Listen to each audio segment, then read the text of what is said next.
ਸਭ ਤੋਂ ਵੱਡੀਆਂ ਪ੍ਰੋਬਲਮਸ ਇਹ ਆ ਰਹੀਆਂ ਨੇ ਈਗੋਜ਼। ਲੋਕਾਂ 'ਚ ਈਗੋ ਬਹੁਤ ਆ। ਅਗਰ ਘਰਾਂ 'ਚ ਥੋੜੀ ਬਹੁਤੀ ਗੱਲ ਹੋ ਜਾਂਦੀ ਆ, ਉਹ ਕਲੀਅਰ ਕਰਨ ਦੀ ਬਜਾਏ ਦੂਰੀਆਂ ਪਾ ਲੈਂਦੇ ਨੇ ਆਪਸ 'ਚ।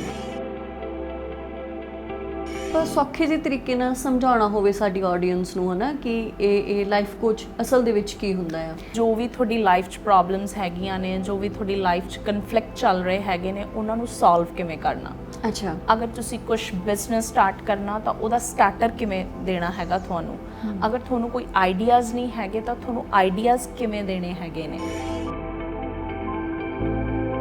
ਕੋਈ ਕੇਸ ਤੁਹਾਡੇ ਕੋਲ ਇਦਾਂ ਦਾ ਆਇਆ ਮੇਲ ਔਰ ਫੀਮੇਲ ਜਿਹੜਾ ਕਿ ਆਫਟਰ ਡਿਵੋਰਸ ਇਸ ਕਰਕੇ ਡਿਪਰੈਸਡ ਨੇ ਕਿਉਂਕਿ ਉਹਨਾਂ ਨੂੰ ਸੋਸਾਇਟੀ 'ਚ ਐਕਸੈਪਟੈਂਸ ਨਹੀਂ ਮਿਲ ਰਹੀ। ਹਰ ਇੱਕ ਇਨਸਾਨ ਇਹ ਚਾਹੁੰਦਾ ਹੈ, ਹਸਬੈਂਡ ਆ ਉਹ ਵਾਈਫ ਤੋਂ ਐਕਸਪੈਕਟ ਨਹੀਂ ਕੁਝ ਕਰ ਰਿਹਾ, ਵਾਈਫ ਹਸਬੈਂਡ ਤੋਂ ਕੁਝ ਐਕਸਪੈਕਟ ਨਹੀਂ ਕਰ ਰਹੀ, ਕਿਉਂਕਿ ਲੋਕ ਇਹ ਚਾਹੁੰਦੇ ਨੇ ਕਿ ਮੈਂ ਇਕੱਲਾ ਆ, ਮੈਂ ਆਪਣੀ ਲਾਈਫ ਨੂੰ ਉਹਦੇ ਅਕੋਰਡਿੰਗ, ਆਪਣੇ ਟਾਈਮ ਦੇ ਅਕੋਰਡਿੰਗ ਹੀ ਮੋਲਡ ਕਰਨਾ ਹੈਗਾ। ਮੇਲ ਦੀਆਂ ਪ੍ਰੋਬਲਮਸ ਪਤਾ ਕੀ ਹੁੰਦੀਆਂ, ਉਹ ਸੈਂਟਰ 'ਚ ਫਸ ਜਾਂਦਾ ਹੈਗਾ। ਹਾਂ, mother, sister and wife decision making ਹੁੰਦੀ ਨਹੀਂ ਆ।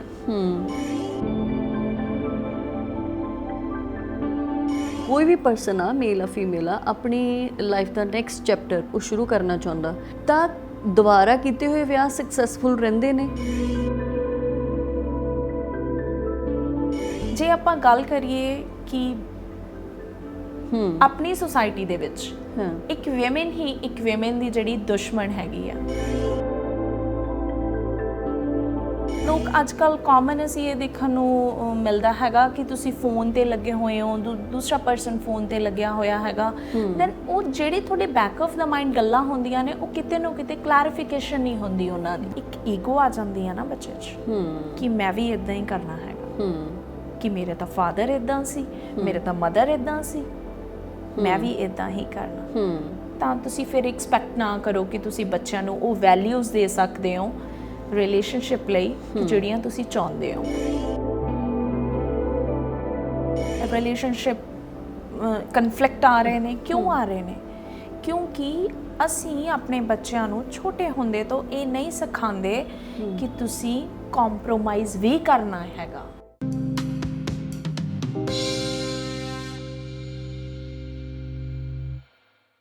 ਸਤਿ ਸ਼੍ਰੀ ਅਕਾਲ, ਮੈਂ ਗੁਰਦੀਪ ਕਰੇਵਾਲ। ਵੀ ਸੋਸ਼ਲ ਵੇਖ ਰਹੇ ਹੋ ਤੁਸੀਂ।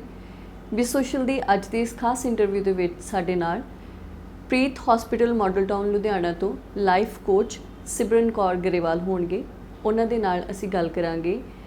ਇਹ ਕੰਮ ਕਰਦੇ ਨੇ ਲੋਕਾਂ ਦੇ ਕਰੀਅਰ, ਰਿਲੇਸ਼ਨਸ਼ਿਪਸ ਅਤੇ ਮੈਂਟਲ ਹੈਲਥ ਦੀਆਂ ਜੋ ਉਲਝਣਾਂ ਨੇ ਉਹਨਾਂ ਨੂੰ ਸੁਲਝਾਉਣ ਦਾ।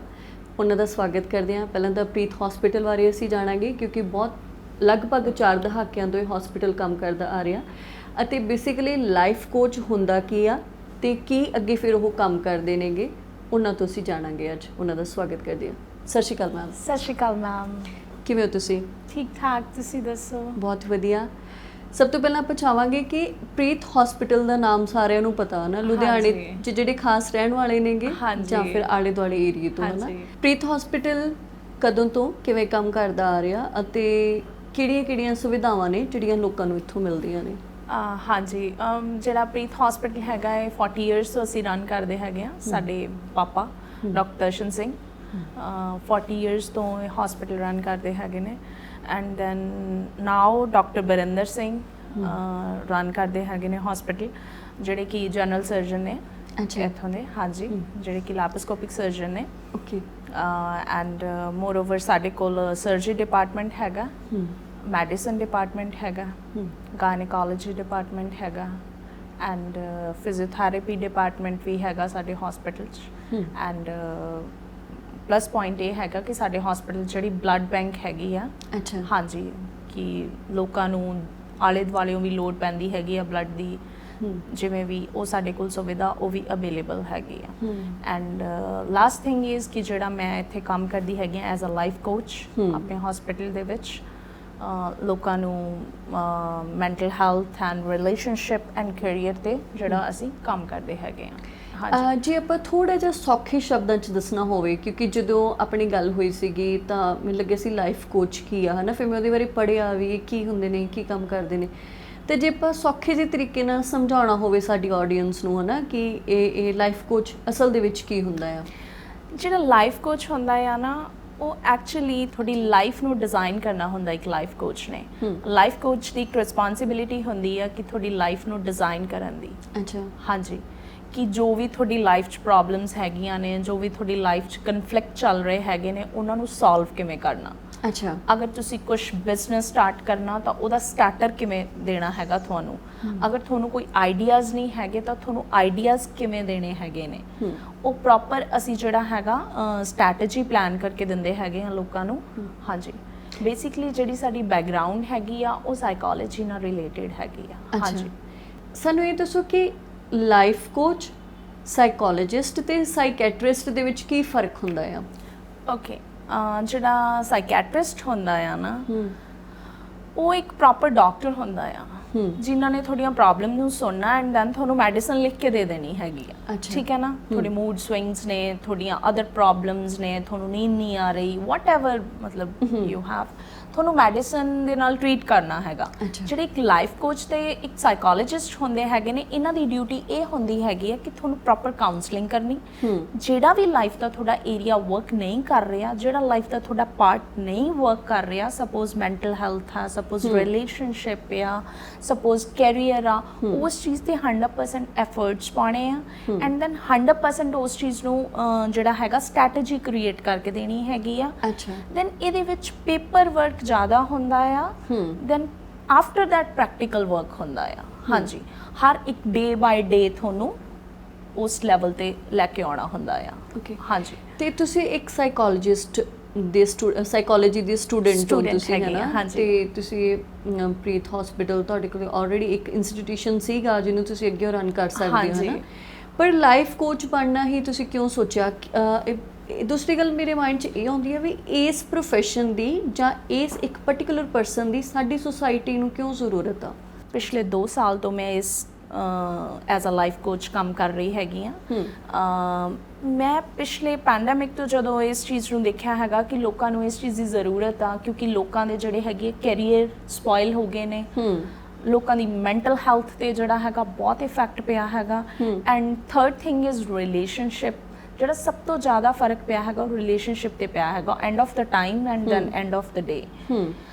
ਦੈਟਸ ਵਾਈ ਮੈਂ ਇਹ ਚੀਜ਼ ਨੂੰ ਸੋਚਿਆ ਕਿ ਲੋਕਾਂ ਨੂੰ ਇਸ ਚੀਜ਼ ਦੀ ਬਹੁਤ ਲੋੜ ਆ, ਅਵੇਅਰਨੈਸ ਦੀ ਬਹੁਤ ਲੋੜ ਆ, ਹੈਲਪ ਦੀ ਬਹੁਤ ਲੋੜ ਆ।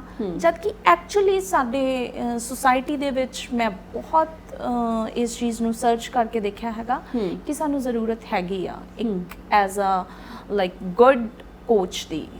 ਅਗਰ ਜਿਹੜਾ ਤੁਹਾਡੀ ਲਾਈਫ ਨੂੰ ਟਰਾਂਸਫਾਰਮ ਕਰਦਾ ਹੈਗਾ ਆ, ਰਾਈਟ, ਤੁਹਾਡੀ ਲਾਈਫ ਨੂੰ ਅੱਗੇ ਡਿਜ਼ਾਈਨ ਕਰਦਾ ਹੈਗਾ ਆ।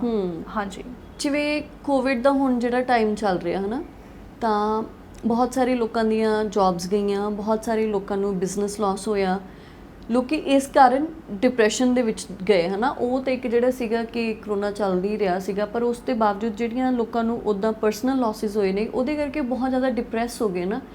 ਸੋ ਉੱਦਾਂ ਦੇ ਕਿਹੋ ਜਿਹੇ ਕੇਸ ਤੁਹਾਡੇ ਕੋਲ ਆਏ? ਲੋਕੀ ਕਿਸ ਹੱਦ ਤੱਕ ਡਿਪਰੈਸ ਹੋਏ ਸੀਗੇ ਅਤੇ ਫਿਰ ਤੁਸੀਂ ਉਹਨਾਂ ਦੀ ਕਾਉਂਸਲਿੰਗ ਕਿਵੇਂ ਕਰਦੇ ਹੋ? Okay, particular first of all ਤਾਂ ਲੋਕਾਂ ਨੇ ਜਿਹੜੀਆਂ ਜੌਬਸ ਖੋਈਆਂ ਹੈਗੀਆਂ ਨੇ ਕੋਵਿਡ ਦੇ ਦੌਰਾਨ ਆਪਣੀਆਂ, ਫਿਰ ਉਹਨਾਂ ਦੇ ਬਿਜ਼ਨਸ ਲਾਸ ਬਹੁਤ ਹੋਏ ਹੈਗੇ ਨੇ। ਬਹੁਤ ਲੋਕਾਂ ਦੇ ਬਿਜ਼ਨਸ ਲਾਸ ਹੋਏ ਹੈਗੇ ਨੇ। ਲੋਕ ਜਿਹੜੇ ਹੈਗੇ ਨੇ ਇੱਕਦਮ ਆਊਟਿੰਗ ਜਿਹੜੀ ਬੰਦ ਹੋ ਗਈ, ਘਰਾਂ 'ਚ ਸਟਕ ਹੋ ਗਏ, ਘਰਾਂ 'ਚ ਬੰਦ ਹੋ ਗਏ, ਜਿਹੜੀਆਂ ਮੈਂਟਲ ਪ੍ਰੋਬਲਮਸ ਵਧਣੀਆਂ ਸ਼ੁਰੂ ਹੋ ਗਈਆਂ, ਸਟ੍ਰੈਸ ਵਧਣਾ ਸ਼ੁਰੂ ਹੋ ਗਿਆ, ਹੈਲਥ ਪ੍ਰੋਬਲਮਸ ਵਧਣੀਆਂ ਸ਼ੁਰੂ ਹੋ ਗਈਆਂ, ਕਿਉਂਕਿ ਸੋਰਸਸ ਆਫ ਇਨਕਮ ਵੀ ਖਤਮ ਹੋ ਗਏ ਜਾਂ ਘਟ ਗਏ ਬਿਲਕੁਲ। ਹਾਂਜੀ, ਘਟ ਗਏ ਸੀਗੇ ਇੱਕ ਲੈਵਲ ਤੇ ਆ ਕੇ। ਐਂਡ ਦੈਨ ਉਸ ਤੋਂ ਬਾਅਦ ਜਿਹੜਾ ਇਫੈਕਟ ਪਿਆ ਹੈਗਾ ਸਾਰਾ ਉਹ ਰਿਲੇਸ਼ਨਸ਼ਿਪ ਤੇ ਪਿਆ ਹੈਗਾ। ਹਾਂਜੀ, ਕਿਉਂਕਿ ਜਿਹੜਾ ਰਿਲੇਸ਼ਨਸ਼ਿਪ ਹੈਗਾ ਉਸ ਚੀਜ਼ ਨੇ ਹਸਬੈਂਡ ਵਾਈਫ ਦਾ ਰਿਲੇਸ਼ਨਸ਼ਿਪ ਕਹਿ ਲਓ ਜਾਂ ਫੈਮਿਲੀ 'ਚ ਕਿਸੇ ਨੂੰ ਕਿਸੇ ਹੋਰ ਮੈਂਬਰਸ ਨਾਲ ਜਿਹੜੀਆਂ ਪ੍ਰੋਬਲਮਸ ਉਹਦੇ ਤੋਂ ਵਧਣੀਆਂ ਸ਼ੁਰੂ ਹੋ ਗਈਆਂ। ਹਾਂਜੀ, ਖਾਸ ਤੌਰ ਤੇ ਅੱਜ ਦੀ ਮਤਲਬ ਇਸ ਇੰਟਰਵਿਊ ਦੇ ਵਿੱਚ ਮੈਂ ਗੱਲ ਕਰਨਾ ਚਾਹੁੰਦੀ ਸੀ ਰਿਲੇਸ਼ਨਸ਼ਿਪਸ ਨੂੰ ਹੀ ਲੈ ਕੇ, ਹੈ ਨਾ? ਬਹੁਤ ਸਾਰੀਆਂ ਚੀਜ਼ਾਂ ਜਦੋਂ ਅਸੀਂ ਕੋਈ ਵੀ ਇੱਦਾਂ ਦਾ ਪ੍ਰੋਗਰਾਮ ਕਰਦੇ ਹਾਂ ਤਾਂ ਸਾਨੂੰ ਮਤਲਬ ਅਸੀਂ ਐਕਸਪੈਕਟ ਨਹੀਂ ਕਰਦੇ ਕਿ ਲੋਕਾਂ ਦਾ ਇੰਨਾ ਰਿਐਕਸ਼ਨ ਆਊਗਾ ਜਾਂ ਇੰਨਾ ਫੀਡਬੈਕ ਆਊਗਾ ਨਾ। ਫਿਰ ਉਸ ਐਪੀਸੋਡ ਤੋਂ ਬਾਅਦ ਅਸੀਂ ਸੋਚੀਦਾ ਕਿ ਵਾਕਈ ਲੋਕ ਇਸ ਚੀਜ਼ ਤੋਂ ਕਿੰਨਾ ਜ਼ਿਆਦਾ ਸਫਰ ਕਰ ਰਹੇ ਸੀਗੇ, ਹੈ ਨਾ? ਐਕਸਟਰਾ ਮੈਰਿਟਲ ਅਫੇਅਰ ਦੇ ਉੱਪਰ ਅਸੀਂ ਐਪੀਸੋਡ ਕੀਤਾ ਸੀ ਤਾਂ ਉਹਦਾ ਇੰਨਾ ਰਿਸਪੌਂਸ ਆਇਆ ਜਾਂ ਇੰਨੇ ਮੈਸੇजेस ਆਏ, ਤਾਂ ਅਸੀਂ ਹੈਰਾਨ ਬਹੁਤ ਹੋਏ ਕਿ ਵਾਕਈ ਸੁਸਾਇਟੀ ਕਿੰਨਾ ਜ਼ਿਆਦਾ ਸਫਰ ਕਰ ਰਹੀ ਹੈ ਇਸ ਇਸ਼ੂ ਤੋਂ, ਹੈ ਨਾ। ਸੋ ਰਿਲੇਸ਼ਨਸ਼ਿਪ ਦੇ ਉੱਪਰ ਆਪਾਂ ਖਾਸ ਗੱਲ ਕਰਦੇ ਹਾਂ ਕਿ ਕਿਵੇਂ ਕਿਵੇਂ ਦੇ ਕੇਸਿਸ ਤੁਹਾਡੇ ਕੋਲੇ ਆਉਂਦੇ ਤੇ ਇੱਕ ਮੈਨੂੰ ਇਹ ਚੀਜ਼ ਤੁਸੀਂ ਜ਼ਰੂਰ ਦੱਸੋ ਕਿ ਉਹਦੇ ਵਿੱਚ ਕੀ ਮੀਡੀਓਕਰ ਫੈਮਲੀਜ਼ ਦੇ ਕੇਸਿਸ ਜ਼ਿਆਦਾ ਹੁੰਦੇ ਨੇ, ਅਲੀਟ ਦੇ ਜ਼ਿਆਦਾ ਹੁੰਦੇ ਨੇ, ਜਾਂ ਲੋਅਰ ਮੀਡੀਓਕਰ ਫੈਮਲੀਜ਼ ਦੇ ਜ਼ਿਆਦਾ ਕੇਸਿਸ ਹੁੰਦੇ ਨੇਗੇ? ਫਸਟ ਆਫ ਆਲ ਤਾਂ ਜੇ ਆਪਾਂ ਗੱਲ ਕਰੀਏ ਪੈਂਡੇਮਿਕ ਦੇ ਦੌਰਾਨ ਜਿਹੜੇ ਕੇਸਿਸ ਆਏ ਨੇ ਉਹ ਜ਼ਿਆਦਾ ਹਾਈ ਐਂਡ ਫੈਮਲੀਜ਼ ਤੋਂ ਆਏ ਹੈਗੇ ਨੇ। ਅੱਛਾ। ਹਾਂਜੀ, ਕਿਉਂਕਿ ਐਕਚੁਅਲੀ ਉਹਨਾਂ ਫੈਮਲੀਜ਼ ਨੂੰ ਜ਼ਿਆਦਾ ਇਹ ਚੀਜ਼ਾਂ ਨੇ ਇਫੈਕਟ ਕੀਤਾ ਹੈਗਾ। ਹਾਂਜੀ, ਕਿਉਂਕਿ ਉਹਨਾਂ ਫੈਮਲੀਜ਼ ਦੇ ਵਿੱਚ ਪ੍ਰੋਬਲਮ ਸਭ ਤੋਂ ਵੱਡੀ ਇਹ ਆਈ ਹੈਗੀ ਆ। ਨਾਰਮਲੀ ਪ੍ਰੋਬਲਮ ਤਾਂ ਜਿਹੜੀਆਂ ਸਾਰੀਆਂ ਫੈਮਲੀਜ਼ 'ਚ ਅੱਜ ਕੱਲ੍ਹ ਇਹ ਆ ਰਹੀ ਹੈ ਕਿ ਹਾਰਟ ਟੂ ਹਾਰਟ ਗੱਲਬਾਤ ਨਹੀਂ ਹੋ ਰਹੀ। ਇੱਕ ਦੂਜੇ ਨਾਲ ਕੋਈ ਵੀ ਗੱਲਬਾਤ ਕਰਕੇ ਖੁਸ਼ ਨਹੀਂ ਹੈਗਾ ਘਰਾਂ ਦੇ ਵਿੱਚ, ਇੱਕ ਦੂਜੇ ਨਾਲ ਦਿਲ ਦੀ ਗੱਲ ਇੱਕ ਦੂਜੇ ਦੀ ਕਰਕੇ ਖੁਸ਼ ਨਹੀਂ ਆ। ਹੁਣ ਸਪੋਜ਼ ਤੁਸੀਂ ਕਿਤੋਂ ਆ ਰਹੇ ਹੋ ਫੈਮਿਲੀ 'ਚ, ਤੁਹਾਡੇ ਹਸਬੈਂਡ ਕਿੱਥੋਂ ਆ ਰਹੇ ਨੇ, ਤੁਸੀਂ ਲੋਕ ਅੱਜ ਕੱਲ੍ਹ ਕਾਮਨ ਅਸੀਂ ਇਹ ਦੇਖਣ ਨੂੰ ਮਿਲਦਾ ਹੈਗਾ ਕਿ ਤੁਸੀਂ ਫੋਨ 'ਤੇ ਲੱਗੇ ਹੋਏ ਹੋ, ਦੂਸਰਾ ਪਰਸਨ ਫੋਨ 'ਤੇ ਲੱਗਿਆ ਹੋਇਆ ਹੈਗਾ। ਦੈਨ ਉਹ ਜਿਹੜੇ ਤੁਹਾਡੇ ਬੈਕ ਆਫ ਦਾ ਮਾਈਂਡ ਗੱਲਾਂ ਹੁੰਦੀਆਂ ਨੇ ਉਹ ਕਿਤੇ ਨਾ ਕਿਤੇ ਕਲੈਰੀਫਿਕੇਸ਼ਨ ਨਹੀਂ ਹੁੰਦੀ ਉਹਨਾਂ ਦੀ। ਬਿਲਕੁਲ, ਉਹ back of the mind brew ਕਰਦੀਆਂ ਰਹਿੰਦੀਆਂ ਨੇ ਗੱਲਾਂ। ਦੈਨ ਉਹ ਕਿਤੇ ਨਾ ਕਿਤੇ ਜਾ ਕੇ ਤੁਹਾਡੇ ਰਿਲੇਸ਼ਨਸ਼ਿਪ ਤੇ 101% ਜਿਹੜਾ ਇਫੈਕਟ ਪਾਉਂਦੀਆਂ ਹੈਗੀਆਂ ਨੇ। ਹਾਂਜੀ, ਤੇ ਜਿੱਦਾਂ ਆਪਾਂ ਕਹਿ ਲਓ ਕਿ ਮੈਰਿਜਸ ਟੁੱਟਣ ਦੀ ਜਾਂ ਡਿਵੋਰਸ ਕੇਸਿਸ ਤੁਸੀਂ ਜਿਵੇਂ ਦੱਸ ਰਹੇ ਸੀਗੇ ਕਿ ਕਈ ਵਾਰੀ ਐਂਡ ਮੂਮੈਂਟ ਤੱਕ ਤੁਹਾਡੇ ਤੱਕ ਫਿਰ ਪਹੁੰਚ ਕਰਦੇ ਨੇ, ਫਿਰ ਉਸ ਤੋਂ ਬਾਅਦ ਉਹਨਾਂ ਦਾ ਡਿਸੀਜਨ ਚੇਂਜ ਹੁੰਦਾ ਨਾ, ਕਿ ਮੇਨ ਕੀ ਰੀਜ਼ਨਸ ਨੇ ਜਿਹੜੇ ਤੁਸੀਂ ਫਿਗਰ ਆਊਟ ਕੀਤੇ ਨੇ ਕਿ ਜਿਹੜੇ ਤਲਾਕ ਦੇ ਲਈ ਜਾਂ ਕੋਈ ਵੀ ਰਿਲੇਸ਼ਨਸ਼ਿਪ ਟੁੱਟਣ ਦੇ ਲਈ ਆਹ ਵਾਲੇ ਰੀਜ਼ਨਸ ਜਿਹੜੇ ਨੇ ਉਹ ਬਿਲਕੁਲ ਕਾਮਨ ਨੇਗੇ? ਓਕੇ, ਸਭ ਤੋਂ ਜ਼ਿਆਦਾ ਤੁਸੀਂ ਦੇਖੀਏ ਕਿ ਇਹਨਾਂ ਅੱਜ ਕੱਲ੍ਹ ਇਸ ਰੀਜ਼ਨਸ ਕਰਕੇ ਵੀ ਰਿਸ਼ਤੇ ਟੁੱਟੀ ਜਾ ਰਹੇ ਨੇ। ਅਗਰ ਆਪਾਂ ਸਭ ਤੋਂ ਵੱਡੇ ਰੀਜ਼ਨ ਦੀ ਗੱਲ ਕਰੀਏ ਕਿ ਲੋਕਾਂ ਦੀ ਆਪਸ 'ਚ ਤਾਲਮੇਲ ਨਹੀਂ ਆ, ਲੋਕਾਂ ਦੀ ਮਤਲਬ ਆਪਸ 'ਚ ਘਰਾਂ ਦੇ ਵਿੱਚ ਫੈਮਿਲੀਜ਼ ਦੇ ਵਿੱਚ ਆਪਸ 'ਚ ਉਸ ਲੈਵਲ ਤੇ ਗੱਲਬਾਤ ਨਹੀਂ ਹੋ ਰਹੀ, ਸਭ ਤੋਂ ਵੱਡਾ ਰਿਲੇਸ਼ਨ ਬ੍ਰੇਕ ਹੋਣ ਦਾ ਕਾਰਨ ਹੀ ਇਹ ਆ। ਉਹਦਾ ਰੀਜ਼ਨ ਕੀ ਆ ਕਿ ਲੋਕਾਂ ਕੋਲ ਟਾਈਮ ਨਹੀਂ, ਜਾਂ ਟਾਈਮ ਹੁੰਦਿਆਂ ਬਾਵਜੂਦ ਵੀ ਅਸੀਂ ਇੱਕ ਦੂਜੇ ਨੂੰ ਟਾਈਮ ਨਹੀਂ ਦੇ ਪਾ ਰਹੇ ਹੈਗੇ? ਜਿਵੇਂ ਤੁਹਾਡਾ ਐਕਸਪੀਰੀਅੰਸ ਕੀ ਕਹਿੰਦਾ ਆ, ਜਿਵੇਂ ਤੁਸੀਂ ਉਹਨਾਂ ਲੋਕਾਂ ਦੇ ਨਾਲ ਡੀਲ ਕਰਦੇ ਹੋ? ਐਕਚੁਅਲੀ ਗੱਲ ਇਹ ਹੈਗੀ ਆ, ਜਿਹੜੇ ਅੱਜ ਕੱਲ੍ਹ ਜਿਹੜਾ ਲੋਕਾਂ ਦਾ ਪਾਰਟਿਕੂਲਰ ਵੇ ਬਣ ਗਿਆ ਹੈਗਾ ਨਾ, ਹਰ ਇੱਕ ਨੇ ਆਪਣੀ ਲਾਈਫ ਨੂੰ ਆਪਣੇ ਹਿਸਾਬ ਨਾਲ ਮੋਲਡ ਕਰ ਲਿਆ ਹੈਗਾ। ਹਰ ਇੱਕ ਇਨਸਾਨ ਇਹ ਚਾਹੁੰਦਾ ਹੈ, ਹਸਬੈਂਡ ਆ ਉਹ ਵਾਈਫ ਤੋਂ ਐਕਸਪੈਕਟ ਨਹੀਂ ਕੁਝ ਕਰ ਰਿਹਾ, ਵਾਈਫ ਹਸਬੈਂਡ ਤੋਂ ਕੁਝ ਐਕਸਪੈਕਟ ਨਹੀਂ ਕਰ ਰਹੀ, ਕਿਉਂਕਿ ਲੋਕ ਇਹ ਚਾਹੁੰਦੇ ਨੇ ਕਿ ਮੈਂ ਇਕੱਲਾ ਆ, ਮੈਂ ਆਪਣੀ ਲਾਈਫ ਨੂੰ ਉਹਦੇ ਅਕੋਰਡਿੰਗ, ਆਪਣੇ ਟਾਈਮ ਦੇ ਅਕੋਰਡਿੰਗ ਹੀ ਮੋਲਡ ਕਰਨਾ ਹੈਗਾ। ਕਿ ਦੂਸਰਾ ਪਰਸਨ ਮੇਰੇ ਲਈ ਕੀ ਕਰ ਰਿਹਾ ਜਾਂ ਮੈਂ ਉਹਦੇ ਲਈ ਕੀ ਕਰ ਰਿਹਾ ਉਹ ਮੈਟਰ ਨਹੀਂ ਕਰ ਰਿਹਾ ਅੱਜ ਕੱਲ੍ਹ। ਹਾਂਜੀ, ਸਭ ਤੋਂ ਵੱਡੀਆਂ ਪ੍ਰੋਬਲਮਸ ਇਹ ਆ ਰਹੀਆਂ ਨੇ ਈਗੋਜ਼। ਲੋਕਾਂ 'ਚ ਈਗੋ ਬਹੁਤ ਆ। ਅਗਰ ਘਰਾਂ 'ਚ ਥੋੜ੍ਹੀ ਬਹੁਤੀ ਗੱਲ ਹੋ ਜਾਂਦੀ ਆ, ਉਹ ਕਲੀਅਰ ਕਰਨ ਦੀ ਬਜਾਏ ਦੂਰੀਆਂ ਪਾ ਲੈਂਦੇ ਨੇ ਆਪਸ 'ਚ। ਹਾਂਜੀ, ਇਗਨੋਰੈਂਸ ਸਭ ਤੋਂ ਵੱਡੀ ਪਾਲਿਸੀ ਹੈਗੀ ਆ ਜਿਹੜੀ ਰਿਲੇਸ਼ਨਸ਼ਿਪ ਬ੍ਰੇਕ ਕਰਨ ਦੀ, ਇਗਨੋਰੈਂਸ ਹੈਗੀ ਆ। ਲੋਕ ਇਹ ਨਹੀਂ ਦੇਖਦੇ ਹੈਗੇ ਕਿ ਇਹ ਚੀਜ਼ਾਂ ਜਦੋਂ ਅਸੀਂ ਕਰ ਰਹੇ ਹਾਂ ਤਾਂ ਸਾਡੇ ਜਿਹੜੇ ਰਿਲੇਸ਼ਨਸ਼ਿਪ ਤੇ ਹੈਗਾ 101% ਜਿਹੜਾ ਇਫੈਕਟ ਪੈ ਰਿਹਾ ਹੈਗਾ। ਅਗਰ ਇੱਕ ਪਰਸਨ ਸਟਰੋਂਗ ਹੈਗਾ, ਨੋ ਡਾਊਟ ਦੂਸਰਾ ਪਰਸਨ ਉਹਨਾਂ ਸਟਰੋਂਗ ਨਹੀਂ ਹੋ ਸਕਦਾ। ਪ੍ਰੋਬਲਮਸ ਹਮੇਸ਼ਾ ਉੱਥੇ ਆਉਂਦੀਆਂ, ਅਗਰ ਇੱਕ ਵਾਈਫ ਇਗਨੋਰ ਕਰ ਰਹੀ ਹੈ ਤਾਂ ਹਸਬੈਂਡ ਸਟਰੋਂਗ ਨਹੀਂ ਹੈ। ਅਗਰ ਇੱਕ ਹਸਬੈਂਡ ਇਗਨੋਰ ਕਰ ਰਿਹਾ ਤਾਂ ਵਾਈਫ ਸਟਰੋਂਗ ਨਹੀਂ ਹੈ। ਅਗਰ ਤੁਹਾਨੂੰ ਫੈਮਿਲੀ 'ਚ ਕੋਈ ਹੋਰ ਇਗਨੋਰ ਕਰ ਰਿਹਾ ਤਾਂ ਪਾਰਟਿਕੂਲਰ ਦੂਸਰੇ ਪਰਸਨ ਉਸ ਚੀਜ਼ ਲਈ ਰੈਡੀ ਨਹੀਂ ਹੁੰਦੇ ਕਿਤੇ ਨਾ ਕਿਤੇ, ਰਾਈਟ?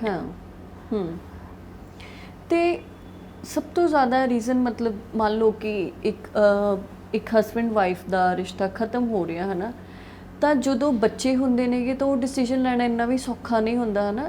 ਕੀ ਉਹਨਾਂ ਕੇਸਿਸ ਦੇ ਵਿੱਚ ਤੁਸੀਂ ਫਿਰ ਬੱਚਿਆਂ ਦੀ ਵੀ ਅੱਗੇ ਕਾਉਂਸਲਿੰਗ ਕਰਦੇ ਹੋ? ਉਹਨਾਂ ਦੀ ਕਦੇ ਰਾਏ ਪੁੱਛਣ ਦੀ ਕੋਸ਼ਿਸ਼ ਕੀਤੀ ਕਿਸੇ ਨੇ ਕਿ ਤੁਹਾਡੇ ਮਦਰ ਫਾਦਰ ਆਪਸ 'ਚ ਇਕੱਠੇ ਨਹੀਂ ਰਹਿਣਾ ਚਾਹੁੰਦੇ, ਪਰ ਤੁਸੀਂ ਕੀ ਚਾਹੁੰਦੇ ਹੋ? ਕੋਈ ਇੱਦਾਂ ਦਾ ਐਗਜ਼ਾਮਪਲ ਜਾਂ ਕੋਈ ਕੇਸ ਤੁਸੀਂ ਇੱਦਾਂ ਦਾ ਹੈਂਡਲ ਕੀਤਾ ਹੋਵੇ? ਹਾਂਜੀ, ਫਸਟ ਆਫ ਆਲ ਤਾਂ ਜੇ ਆਪਾਂ ਗੱਲ ਕਰੀਏ ਕਿ ਸਿੰਗਲ ਪਰਸਨਸ ਦੀ, ਕਿ ਹਸਬੈਂਡ ਵਾਈਫ ਦੋਨਾਂ ਦਾ ਡਿਸੀਜਨ ਹੈਗਾ ਡਿਵੋਰਸ ਦਾ, ਇਹ ਸਭ ਤੋਂ ਰੋਂਗ ਡਿਸੀਜਨ ਹੁੰਦਾ ਹੈਗਾ। ਡਿਵੋਰਸ ਕੋਈ ਹੱਲ ਨਹੀਂ ਹੈਗਾ ਕਿਸੇ ਚੀਜ਼ ਦਾ, ਠੀਕ ਹੈ ਜੀ। ਰਿਲੇਸ਼ਨਸ਼ਿਪ ਨੂੰ ਤੋੜ ਕੇ ਜਾਂ ਵੱਖ-ਵੱਖ ਹੋ ਕੇ ਜਿਉਣਾ, ਮਤਲਬ ਅੱਧੀ ਲਾਈਫ ਤੁਸੀਂ ਇੱਕ ਪਰਸਨ ਨਾਲ ਕੱਢ ਲੈਂਦੇ ਹੈਗੇ ਹੋ, ਫਿਰ ਤੁਸੀਂ ਦੂਸਰੇ ਪਰਸਨ ਤੋਂ ਅਲੱਗ ਹੋਣਾ ਚਾਹੁੰਦੇ ਹੈਗੇ ਹੋ ਕਿ ਸਡਨ ਉਹ ਜਿਹੜੀਆਂ ਚੀਜ਼ਾਂ ਹੁੰਦੀਆਂ ਨੇ ਤੁਹਾਡੇ ਤੇ ਵੀ, ਸੈਕੰਡ ਪਰਸਨ ਤੇ ਵੀ, ਆ ਜਾਂਦੀਆਂ ਹੈਗੀਆਂ ਨੇ ਉਹ ਬਿਲਕੁਲ। ਰਿਸਪੌਂਸਿਬਿਲਿਟੀਜ਼ ਬਿਲਕੁਲ ਮਤਲਬ ਉਹਨਾਂ ਨਾਲ ਕਿਸੇ ਵੀ ਚੀਜ਼ ਦਾ ਹੱਲ ਨਹੀਂ ਹੁੰਦਾ ਹੈਗਾ ਕਿਉਂਕਿ ਜਦੋਂ ਇੱਕ ਵਿਮਨ ਹੈਗੀ ਆ ਜਿਹੜੀ ਉਹ ਮੈਰਿਜ ਕਰਦੀ ਹੈਗੀ ਆ ਜਾਂ ਉਹਦੀ ਫੈਮਿਲੀ ਵਿਆਹ ਕਰਦੀ ਹੈਗੀ ਆ ਲੜਕੇ ਨਾਲ ਉਹ ਕਦੇ ਵੀ ਜਾਂ ਲੜਕੇ ਵਾਲੇ ਜਾਂ ਲੜਕੀ ਵਾਲੇ ਕਦੇ ਵੀ ਉਹ ਇਹ ਚੀਜ਼ਾਂ ਨਹੀਂ ਸੋਚਦੇ ਕਿ ਸਾਡੇ ਬੱਚੇ ਸੈਪਰੇਟ ਹੋਣ ਜਾਂ ਇਹਨਾਂ ਦਾ ਡਾਈਵੋਰਸ ਹੋਵੇ। ਬਿਲਕੁਲ ਠੀਕ ਆ ਕਿਸੇ ਪਾਰਟਿਕੂਲਰ ਰੀਜ਼ਨਸ ਕਰਕੇ ਪਾਰਟਿਕੂਲਰ ਪ੍ਰੋਬਲਮਸ ਕਰਕੇ ਕਨਫਲਿਕਟ ਆ ਜਾਂਦੇ ਨੇ ਉਹਨਾਂ ਨੂੰ ਕਲੀਅਰ ਕਰਨਾ ਵੀ ਹੱਲ ਹੈਗਾ ਉਹਨਾਂ ਦੀ ਕਲੈਰੀਫਿਕੇਸ਼ਨ ਕਰਨਾ ਵੀ ਹੱਲ ਹੈਗਾ ਰਾਦਰ ਦੈਨ ਡਾਈਵੋਰਸ। ਠੀਕ ਹੈ ਨਾ। ਸੈਕੰਡ ਥਿੰਗ ਜਿਵੇਂ ਤੁਸੀਂ ਮੈਨੂੰ ਕਿਹਾ ਹੈਗਾ ਕਿ ਬੱਚੇ ਸਫਰ ਕਰਦੇ ਹੈਗੇ ਨੇ ਦੇਖੋ ਬੱਚੇ ਬਹੁਤ ਸਫਰ ਕਰਦੇ ਹੈਗੇ ਨੇ ਇਹਨਾਂ ਚੀਜ਼ਾਂ 'ਚ ਕਿਉਂਕਿ ਇੱਕ ਸਿੰਗਲ ਪੇਰੈਂਟ ਨੂੰ ਬੱਚਿਆਂ ਨੂੰ ਪਾਲਣਾ ਬਹੁਤ ਡਿਫਿਕਲਟ ਜੌਬ ਹੁੰਦੀ ਹੈਗੀ ਆ ਕਿਉਂਕਿ ਇੱਕ ਬੱਚੇ ਨੂੰ ਦੋਨੋਂ ਪੇਰੈਂਟਸ ਦੀ ਬਹੁਤ ਲੋੜ ਹੁੰਦੀ ਹੈਗੀ ਬੱਚੇ ਦੇ ਮੈਂਟਲ ਹੈਲਥ ਤੇ ਬਹੁਤ ਵੱਡਾ ਜਿਹੜਾ ਟਰਾਮਾ ਹੋ ਜਾਂਦਾ ਹੈਗਾ ਬੱਚੇ ਨਾਲ ਇਹ ਬੱਚਾ ਆਪਣੇ ਮਦਰ ਨੂੰ ਵੀ ਨਹੀਂ ਛੱਡ ਸਕਦਾ ਬੱਚਾ ਫਾਦਰ ਨੂੰ ਵੀ ਨਹੀਂ ਛੱਡ ਸਕਦਾ ਜਿਵੇਂ ਮਦਰ ਜਾਂ ਫਾਦਰ ਆਪਣੇ ਦੋ ਬੱਚਿਆਂ ਚੋਂ ਕਿਸੇ ਇੱਕ ਨੂੰ ਚੂਜ਼ ਨਹੀਂ ਕਰ ਸਕਦੇ ਸੇਮ ਸਿਚੁਏਸ਼ਨ ਬੱਚੇ ਦੇ ਲਈ ਹੁੰਦੀ ਹੈਗੀ ਆ। ਤੁਹਾਡਾ ਕਲੈਸ਼ ਹੈ ਜਿਹੜਾ ਹਸਬੈਂਡ ਵਾਈਫ ਦਾ ਹੋ ਸਕਦਾ ਪਰ ਉਹਦੇ ਲਈ ਤੁਸੀਂ ਮਦਰ ਫਾਦਰ ਹੋ ਹਾਂਜੀ ਬਟ ਕਿਤੇ ਨਾ ਕਿਤੇ ਅਸੀਂ ਇਹ ਵੀ ਚੀਜ਼ਾਂ ਦੇਖਣ ਨੂੰ ਮਿਲਦੀਆਂ ਹੈਗੀਆਂ ਨੇ ਸਾਨੂੰ ਜਿਵੇਂ ਕਿ ਜਾਂ ਕੋਈ ਪਰਸਨ ਹੈਗਾ ਜਾਂ ਕੋਈ ਫੀਮੇਲ ਹੈਗੀ ਆ ਉਹ ਰੀਮੈਰਿਜ ਕਰ ਲੈਂਦੇ ਹੈਗੇ ਨੇ ਦੈਨ ਉਹਨਾਂ ਦੇ ਆਲਰੇਡੀ ਕਿਤੇ ਨਾ ਕਿਤੇ ਬੱਚੇ ਹੁੰਦੇ ਹੈਗੇ ਨੇ ਪਹਿਲਾਂ ਹਨਾ ਐਂਡ ਦੈਨ ਜਦੋਂ ਇੱਕ ਬੱਚੇ ਜਿਹੜੇ ਹੈਗੇ ਨੇ ਜਿਹੜੀ ਇੱਕ ਲੇਡੀ ਘਰ 'ਚ ਆਉਂਦੀ ਹੈਗੀ ਉਹ ਲੇਡੀ ਹਮੇਸ਼ਾ ਪ੍ਰਿਪੇਅਰ ਹੋ ਕੇ ਹੀ ਆਉਂਦੀ ਹੈਗੀ ਆ ਫੈਮਿਲੀ 'ਚ ਜਾਂ ਇੱਕ ਪਰਸਨ ਜਿਹੜਾ ਇੱਕ ਪ੍ਰਿਪੇਅਰ ਹੋ ਕੇ ਹੀ ਇੱਕ ਫੈਮਿਲੀ 'ਚ ਆਉਂਦਾ ਹੈਗਾ ਕਿ ਆਹ ਚੀਜ਼ਾਂ ਮੈਨੂੰ ਇੱਥੇ ਅਸੈਪਟ ਕਰਨੀਆਂ ਹੀ ਪੈਣੀਆਂ ਨੇ ਰਾਈਟ ਮਤਲਬ ਕਿਤੇ ਨਾ ਕਿਤੇ ਜਦੋਂ ਇੱਕ ਲੇਡੀ ਜਾਂ ਇੱਕ ਮੈਨ ਉਸ ਲੈਵਲ ਤੇ ਜਾਂ ਉਸ ਰਿਲੇਸ਼ਨਸ਼ਿਪ 'ਚ ਜਾਂਦਾ ਹੈਗਾ ਜਿਹੜੇ ਅਦਰ ਮਤਲਬ ਥਿੰਗਸ ਹੁੰਦੀਆਂ ਨੇ ਜਾਂ ਸਟੈਪ ਚਿਲਡਰਨਸ ਹੁੰਦੇ ਨੇ ਉਹ ਆਪਣੀ ਸਟੈਪ ਮਮ ਨੂੰ ਜਾਂ ਸਟੈਪ ਫਾਦਰ ਨੂੰ ਐਕਸੈਪਟ ਨਹੀਂ ਕਰ ਪਾ ਰਹੇ ਮਤਲਬ ਆਫਟਰ 2-3 ਇਅਰਸ ਹਾਂਜੀ ਮਤਲਬ 2-3 ਸਾਲਾਂ ਬਾਅਦ ਉਹਨਾਂ ਪਰਿਵਾਰਾਂ ਦੇ ਵਿੱਚ ਪ੍ਰੋਬਲਮਸ ਆਉਣੀਆਂ ਸ਼ੁਰੂ ਹੋ ਜਾਂਦੀਆਂ ਨੇ ਕਿ ਬੱਚੇ ਚੰਗਾ ਨਹੀਂ ਸਮਝ ਰਹੇ ਇਸ ਲੇਡੀ ਨੂੰ ਜਾਂ ਇਸ ਪਰਸਨ ਨੂੰ ਕਿ ਹੁਣ ਸਾਨੂੰ ਇਹਦੇ ਤੋਂ ਡਿਵੋਰਸ ਕਰ ਲੈਣਾ ਚਾਹੀਦਾ ਆ ਜਾਂ ਅਲੱਗ ਹੋ ਲੈਣਾ ਚਾਹੀਦਾ ਕਿਉਂਕਿ ਇੱਕ ਬੱਚਿਆਂ ਕਰਕੇ ਇੱਕ ਪਾਰਟਿਕੂਲਰ ਪਰਸਨ ਨੂੰ ਸਫਰ ਕਰਨਾ ਪੈ ਜਾਂਦਾ ਉੱਥੇ ਕਿ ਜਿਨ੍ਹਾਂ ਦਾ ਕੋਈ ਉਹਦੇ 'ਚ ਕਸੂਰ ਨਹੀਂ ਹੁੰਦਾ ਜਦ ਕਿ ਮੈਂ ਸੁਸਾਇਟੀ ਨੂੰ ਇਹੀ ਦੱਸਣਾ ਚਾਹੁੰਦੀ ਹਾਂ ਕਿ ਤੁਸੀਂ ਕੋਈ ਵੀ ਡਿਸੀਜ਼ਨ ਮੇਕਿੰਗ ਕਰਦੇ ਹੋ ਪ੍ਰੋਪਰ ਸੋਚ ਸਮਝ ਕੇ ਕਰੋ ਅਗਰ ਉਹਦੇ ਵਿੱਚ ਕੋਈ ਗਲਤੀ ਹੋ ਜਾਂਦੀ ਆ ਜਾਂ ਕੋਈ ਕਨਫਲਿਕਟ ਆ ਜਾਂਦਾ ਆ ਤਾਂ ਉਹਨੂੰ ਸਾਰੀ ਫੈਮਿਲੀ ਬੈਠ ਕੇ ਕਲੈਰੀਫਾਈ ਕਰੋ ਰਾਦਰ ਦੈਨ ਤੁਸੀਂ ਉਸ ਚੀਜ਼ ਤੇ ਉਸ ਨੂੰ ਲੈ ਕੇ ਜਾਓ ਕਿ ਇਸ ਚੀਜ਼ ਦਾ ਹੱਲ ਹੀ ਡਿਵੋਰਸ ਆ ਡਿਵੋਰਸ ਕੋਈ ਚੀਜ਼ ਦਾ ਹੱਲ ਨਹੀਂ ਹੈਗਾ ਮੈਡਮ ਡਿਵੋਰਸ ਜਸਟ ਇੱਕ ਪੇਪਰ ਹੈਗਾ ਆ ਕਿ ਜਿਹੜਾ ਤੁਸੀਂ ਸਾਈਨ ਕਰਤਾ ਕਿ ਤੁਸੀਂ ਅਲੱਗ-ਅਲੱਗ ਤਾਂ ਹੋ ਗਏ ਬਟ ਤੁਹਾਡੀ ਲਾਈਫ ਜਿਹੜੀ ਹੈਗੀ ਆ ਉਹ ਸਟਕ ਹੋ ਜਾਂਦੀ ਹੈ ਇੱਕ ਪਾਰਟਿਕੂਲਰ ਏਰੀਆ 'ਚ ਜਿਹੜੀ ਤੁਹਾਡੀ ਲਾਈਫ ਆ ਉਹ ਸਟਕ ਹੋ ਜਾਂਦੀ ਆ ਕੋਈ ਕੇਸ ਤੁਹਾਡੇ ਐਕਸਪੀਰੀਅੰਸ ਦੇ ਵਿੱਚ ਇਦਾਂ ਦਾ ਵੀ ਆਇਆ ਕਿ ਜਿਵੇਂ ਮੈਂ ਪਿੱਛੇ ਮਲਾਈਕਾ ਅਰੋੜਾ ਐਂਡ ਕਰੀਨਾ ਕਪੂਰ ਖਾਨ ਹੋਰਾਂ ਦੀ ਕਨਵਰਸੇਸ਼ਨ ਸੁਣ ਰਹੀ ਸੀ ਜਿਹਦੇ ਵਿੱਚ ਉਹ ਕਹਿੰਦੇ ਨੇ ਕਿ ਆਫਟਰ ਡਿਵੋਰਸ ਮੇਲ ਨੂੰ ਬਹੁਤ ਛੇਤੀ ਐਕਸੈਪਟੈਂਸ ਮਿਲ ਜਾਂਦੀ ਆ ਉਹਨੂੰ ਸਿੰਪਥੀ ਵੀ ਮਿਲਦੀ ਆ ਸੁਸਾਇਟੀ ਤੋਂ ਬਾਕੀ ਫੈਮਿਲੀ ਤੋਂ ਫਰੈਂਡਸ ਤੋਂ ਮੋਰਲ ਸਪੋਰਟ ਵੀ ਮਿਲਦੀ ਆ ਪਰ ਇੱਕ ਫੀਮੇਲ ਨੂੰ ਡਿਵੋਰਸ ਦੀ ਜਿਹੜੀ ਫੀਮੇਲ ਹੁੰਦੀ ਆ ਉਹਨੂੰ ਐਕਸੈਪਟੈਂਸ ਨਹੀਂ ਮਿਲਦੀ ਸੁਸਾਇਟੀ 'ਚ ਬਹੁਤ ਛੇਤੀ ਹੈ ਨਾ ਬਹੁਤ ਸਾਰੀਆਂ ਚੀਜ਼ਾਂ ਨੇ ਜਿਨ੍ਹਾਂ ਤੋਂ ਨਿਕਲਣ ਲਈ ਉਹ ਡਿਵੋਰਸ ਲੈਂਦੀ ਆ ਪਰ ਉਹ ਬਹੁਤ ਜਿਹੜੀਆਂ ਬੁਰੀਆਂ ਚੀਜ਼ਾਂ ਨੇ ਉਹਦੇ ਡਿਵੋਰਸ ਤੋਂ ਬਾਅਦ ਫਿਰ ਸ਼ੁਰੂ ਹੁੰਦੀਆਂ ਨੇਗੀਆਂ ਹੈ ਨਾ ਸੁਸਾਇਟੀ ਦਾ ਉਹਨੂੰ ਮਤਲਬ ਟਾਰਗੇਟ 'ਤੇ ਕਰਨਾ ਹੈ ਨਾ ਜਾਂ ਪਿੱਠ ਪਿੱਛੇ ਗੱਲ ਕਰਨੀ ਕਿ ਉਹ ਔਰਤ ਆ ਜਿਹਦਾ ਡਿਵੋਰਸ ਹੋ ਗਿਆ ਕੋਈ ਕੇਸ ਤੁਹਾਡੇ ਕੋਲ ਇਦਾਂ ਦਾ ਆਇਆ ਮੇਲ ਔਰ ਫੀਮੇਲ ਜਿਹੜਾ ਕਿ ਆਫਟਰ ਡਿਵੋਰਸ ਇਸ ਕਰਕੇ ਡਿਪਰੈਸਡ ਨੇ ਕਿਉਂਕਿ ਉਹਨਾਂ ਨੂੰ ਸੁਸਾਇਟੀ 'ਚ ਐਕਸੈਪਟੈਂਸ ਨਹੀਂ ਮਿਲ ਰਹੀ ਹਾਂਜੀ ਮੈਮ ਇਹ ਚੀਜ਼ ਮਤਲਬ ਸਾਨੂੰ ਕਾਫੀ ਦੇਖਣ ਨੂੰ ਮਿਲੀ ਹੈਗੀ ਆ ਕਿ ਇੱਕ ਫੀਮੇਲ ਹੈਗੀ ਆ ਜਿਵੇਂ ਜਾਂ ਉਹਦਾ ਡਿਵੋਰਸ ਹੋ ਰਿਹਾ ਜਾਂ ਡਿਵੋਰਸ ਹੋਇਆ ਹੈਗਾ ਉਹਨੂੰ ਜਿਹੜੀ ਹੈਗੀ ਆਪਣੀ ਸੁਸਾਇਟੀ ਦੇ ਵਿੱਚ ਅਸੈਪਟ ਨਹੀਂ ਕੀਤਾ ਜਾਂਦਾ ਜਿਵੇਂ ਉਹ ਕਿਸੇ ਫੰਕਸ਼ਨ 'ਚ ਜਾਂਦੀ ਹੈਗੀ ਆ ਉਹਨੂੰ ਡਿਵੋਰਸੀ ਦਾ ਟੈਗ ਨਾਲ ਦੇਖਿਆ ਜਾਂਦਾ ਹੈਗਾ ਬਟ ਉਹਦੇ ਵਿੱਚ ਪੋਜ਼ਿਟਿਵ ਚੀਜ਼ਾਂ ਨਹੀਂ ਦੇਖੀਆਂ ਜਾਂਦੀਆਂ ਉਹਨੂੰ ਹੋਰ ਨੈਗੇਟਿਵ ਕੀਤਾ ਜਾਂਦਾ ਆ ਬਟ ਇੱਕ ਜਿਹੜੀ ਫੀਮੇਲ ਹੈਗੀ ਆ ਉਹ ਇੱਕ ਲੈਵਲ ਤੇ ਮਜਬੂਰ ਹੋ ਜਾਂਦੀ ਹੈਗੀ ਆ ਆਪਣੇ ਆਪ ਨੂੰ ਬਾਹਰ ਕੱਢਣਾ ਆਪਣੇ ਆਪ ਨੂੰ ਲੋਕਾਂ ਦੇ ਵਿੱਚ ਵਿਚਰਨਾ ਬੰਦ ਕਰ ਦਿੰਦੀ ਹੈਗੀ ਇੱਕ ਔਰਤ ਜਿਹੜੀ ਹੈਗੀ ਆ ਕਿਉਂਕਿ ਇੱਕ ਜਿਹੜਾ ਮੇਲ ਹੈਗਾ ਆ ਉਹਦੇ ਲਈ ਇਹ ਚੀਜ਼ਾਂ ਬਹੁਤ ਈਜ਼ੀ ਨੇ ਕਿਉਂਕਿ ਉਹਨਾਂ ਨੇ ਆਪਣੇ ਹੀ ਘਰ ਵਿੱਚ ਰਹਿਣਾ ਹੁੰਦਾ ਆ, ਆਪਣੀ ਹੀ ਸੇਮ ਫੈਮਿਲੀ ਦੇ ਵਿੱਚ ਰਹਿਣਾ ਹੁੰਦਾ। ਬਿਲਕੁਲ। ਇੱਕ ਫੀਮੇਲ ਲਈ ਇਹ ਇੱਕ ਬਹੁਤ ਵੱਡਾ ਟਾਰਗੇਟ ਹੋ ਜਾਂਦਾ ਉਹਦੀ ਲਾਈਫ ਦਾ ਕਿ ਜਦੋਂ ਤੁਹਾਨੂੰ ਇਨ-ਲॉज ਦੇ ਵੱਲੋਂ ਕੱਢ ਦਿੱਤਾ ਜਾਂਦਾ ਆ, ਇੱਕ ਡਿਵੋਰਸੀ ਟੈਗ ਦੇ ਕੇ ਕੱਢ ਦਿੱਤਾ ਜਾਂਦਾ, ਤਾਂ ਕਿਤੇ ਨਾ ਕਿਤੇ ਉਹਦੀ ਫੈਮਿਲੀ ਵੀ ਉਹਦੇ ਨਾਲ ਉਸ ਲੈਵਲ ਤੇ ਕੰਪਰੋਮਾਈਜ਼ ਨਹੀਂ ਕਰ ਸਕਦੀ। ਮੋਰਲ ਸਪੋਰਟ ਉਹਨਾਂ ਦੀ ਟੁੱਟ ਜਾਂਦੀ ਹੈਗੀ ਆ। ਕਿਉਂਕਿ ਇਹ ਚੀਜ਼ ਦੇ ਵਿੱਚ ਕਾਫੀ ਚੀਜ਼ਾਂ ਆਉਂਦੀਆਂ ਹੈਗੀਆਂ ਨੇ, ਜਿਵੇਂ ਕਿ ਉਹਨਾਂ ਦੇ ਪਿੱਛੇ ਰਿਸ਼ਤੇ, ਬ੍ਰਦਰਸ, ਸਿਸਟਰਸ, ਅਦਰ ਸੋਸਾਇਟੀ, ਕਿਉਂਕਿ ਕਿਤੇ ਨਾ ਕਿਤੇ ਇੱਕ ਫੈਮਿਲੀ ਨੂੰ ਇਹ ਵੀ ਦੇਖਣਾ ਪੈਂਦਾ ਕਿ ਸਾਡੀ ਜਿਹੜੀ ਕੁੜੀ ਹੈਗੀ ਆ ਸਾਡੇ ਘਰ ਬੈਠੀ ਹੈ, ਪਰ ਲੋਕਾਂ ਦੀਆਂ ਗੱਲਾਂ ਸੁਣਨ ਨੂੰ ਮਿਲਦੀਆਂ ਹੈਗੀਆਂ ਨੇ, ਜਿਨ੍ਹਾਂ ਦੇ ਵਿੱਚ ਉਹਨਾਂ ਨੂੰ ਇਹ ਸੁਣਨ ਨੂੰ ਮਿਲਦਾ ਹੈਗਾ ਕਿ ਤੁਹਾਡੀ ਕੁੜੀ ਨੇ ਐ ਕੀਤਾ, ਤੁਹਾਡੀ ਲੜਕੀ ਦਾ ਜਿਹੜਾ ਕਸੂਰ ਹੈਗਾ, ਜਦਕਿ ਕਸੂਰ ਦੋਨਾਂ ਪਾਸੇ ਸੇਮ ਹੀ ਹੁੰਦਾ ਹੈ। ਹਾਂਜੀ, ਬਟ ਆਪਣੀ ਸੁਸਾਇਟੀ ਦੇ ਵਿੱਚ ਇੱਕ ਫੀਮੇਲ ਨੂੰ ਜਿਹੜਾ ਹੈਗਾ ਆ ਉਹ ਕਸੂਰਵਾਰ ਹੀ ਠਹਿਰਾਇਆ ਜਾਂਦਾ ਆ। ਹਾਂਜੀ, ਕਿਉਂਕਿ ਉਸ ਨੂੰ ਇੱਕ ਲੈਵਲ ਤੇ ਮਜਬੂਰ ਕਰ ਦਿੱਤਾ ਜਾਂਦਾ ਆ, ਉਸ ਨੂੰ ਇੱਕ ਮਤਲਬ ਕਈ ਫੀਮੇਲਸ ਨੂੰ ਤਾਂ ਇੰਨਾ ਮੈਂਟਲ ਟਾਰਚਰ ਕੀਤਾ ਜਾਂਦਾ ਆ ਉਹਦੇ ਇਨ-ਲॉज ਵੱਲੋਂ ਕਿ ਉਹ ਆ ਕੇ ਕਹਿੰਦੀਆਂ ਮੈਮ ਅਸੀਂ ਡਿਵੋਰਸ ਲੈਣਾ ਆ, ਦੈਟਸ ਇਟ, ਕਿ ਹੋਰ ਕੋਈ ਹੱਲ ਨਹੀਂ ਹੈਗਾ ਸਾਡੇ ਕੋਲ। ਬਟ ਉਹਨਾਂ ਨੂੰ ਉਹਨਾਂ ਦੇ ਰਾਈਟਸ ਨਹੀਂ ਪਤਾ ਹੁੰਦਾ ਕਿਤੇ ਨਾ ਕਿਤੇ, ਕਿ ਪਾਰਟਿਕੂਲਰ ਉਹਨਾਂ ਦੇ ਬਹੁਤ ਰਾਈਟਸ ਨੇ ਜਿਨ੍ਹਾਂ ਨਾਲ ਉਹ ਆਪਣੇ ਇਨ-ਲॉज ਦੇ ਘਰ ਹੀ ਰਹਿ ਸਕਦੀਆਂ ਨੇ।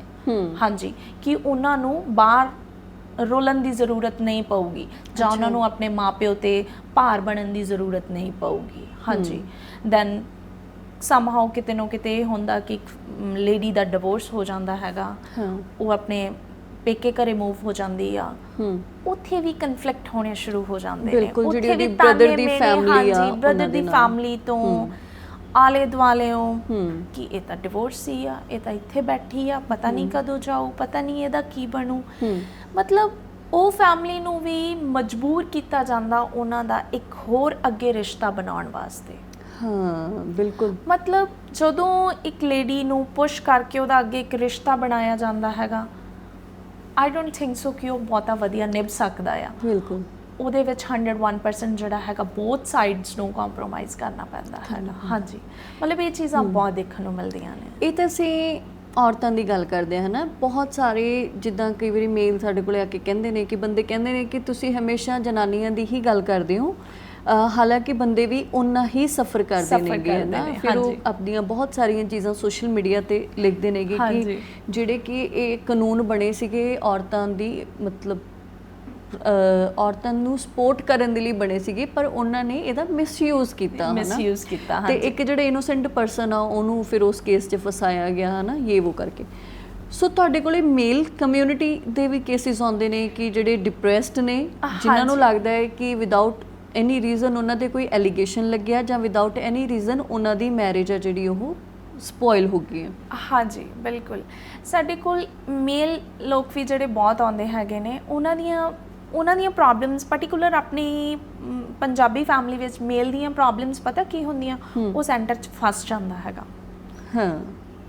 Mother, sister and wife decision making ਹੁੰਦੀ ਨਹੀਂ ਆ, ਕਿਉਂਕਿ ਉਹਨਾਂ ਨੂੰ ਇੱਕ ਚੀਜ਼ ਇੱਥੇ ਲੱਗਣੀ ਸ਼ੁਰੂ ਹੋ ਜਾਂਦੀ ਆ, ਹੁਣ ਪੇਰੈਂਟਸ ਨਾਲ ਰਵਾਂ ਜਾਂ ਵਾਈਫ ਨਾਲ ਰਵਾਂ, ਕਿਉਂਕਿ ਰਿਸ਼ਤਾ ਇੱਕ ਮੇਲ ਜਿਹੜਾ ਹੈਗਾ ਉਹ ਰਿਸ਼ਤਾ ਨਹੀਂ ਤੋੜਨਾ ਚਾਹੁੰਦਾ ਹੁੰਦਾ, ਉਹਨਾਂ ਨੂੰ ਪ੍ਰੈਸ਼ਰਾਈਜ਼ਡ ਕਰਕੇ ਰਿਸ਼ਤਾ ਤੋੜਵਾਇਆ ਜਾਂਦਾ ਹੈਗਾ। ਜੇ ਆਪਾਂ ਗੱਲ ਕਰੀਏ ਕਿ ਆਪਣੀ ਸੁਸਾਇਟੀ ਦੇ ਵਿੱਚ ਇੱਕ ਵਿਮਨ ਹੀ ਇੱਕ ਵਿਮਨ ਦੀ ਜਿਹੜੀ ਦੁਸ਼ਮਣ ਹੈਗੀ ਆ, ਇਹ ਚੀਜ਼ਾਂ ਤੁਸੀਂ ਖੁਦ ਐਕਸਪੀਰੀਅੰਸ ਕੀਤੀਆਂ ਨੇ। ਕਿਉਂਕਿ ਇੱਕ ਜਿਹੜੀ ਹੈਗੀ ਫੈਮਿਲੀਜ਼ ਦੇ ਵਿੱਚ ਜਾਂ ਜੌਬਸ ਦੇ ਵਿੱਚ ਜਾਂ ਬਿਜ਼ਨਸ ਦੇ ਵਿੱਚ ਇੱਕ ਵਿਮਨ ਨੂੰ ਹੈਲਪ ਨਹੀਂ ਕਰ ਰਹੀ।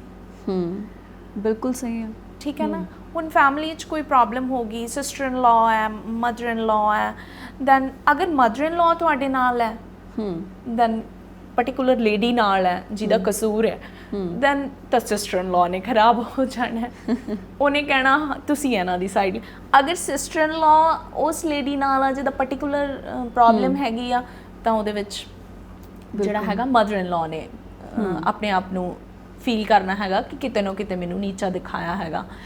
ਉਹੀ ਹੈ ਨਾ, ਜਿੰਨੀ ਦੇਰ ਇੱਕ ਵਿਮਨ ਨੂੰ ਸਪੋਰਟ ਨਹੀਂ ਕਰੂਗੀ ਉਨੀ ਦੇਰ ਆਪਾਂ ਇਸ ਸੋਸਾਇਟੀ 'ਚ ਅੱਗੇ ਨਹੀਂ ਗਰੋ ਕਰ ਸਕਦੇ। ਤੇ ਇਦਾਂ ਦੇ ਜਿਹੜੇ ਕੇਸਿਸ ਹੁੰਦੇ ਨੇ ਕਿ ਹਸਬੈਂਡ ਵਾਈਫ ਦੀ ਆਪਸ 'ਚ ਕੋਈ ਪ੍ਰੋਬਲਮ ਉੱਦਾਂ ਦੀ ਨਹੀਂ ਹੈ ਜਿਹਦੇ ਕਰਕੇ ਉਹਨਾਂ ਨੂੰ ਡਿਵੋਰਸ ਲੈਣਾ ਪਵੇ, ਬਸ ਇੱਕ ਜਿਹੜਾ ਰਿਲੇਸ਼ਨਸ਼ਿਪ ਈਗੋਜ਼ ਨੇਗੀਆਂ ਹੈ ਨਾ, ਹਾਂਜੀ, ਕਿ ਮਦਰ ਆਪਣੇ ਬੱਚੇ ਲਈ ਪੋਸੈਸਿਵ ਹੁੰਦੀ ਹੈ, ਉਹਨੂੰ ਹੁੰਦਾ ਕਿ ਮੇਰੇ ਨਾਲੋਂ ਜ਼ਿਆਦਾ ਨੇੜੇ ਕਿਸੇ ਹੋਰ ਦੇ ਨਹੀਂ ਹੋਣਾ ਚਾਹੀਦਾ ਹੈ ਨਾ।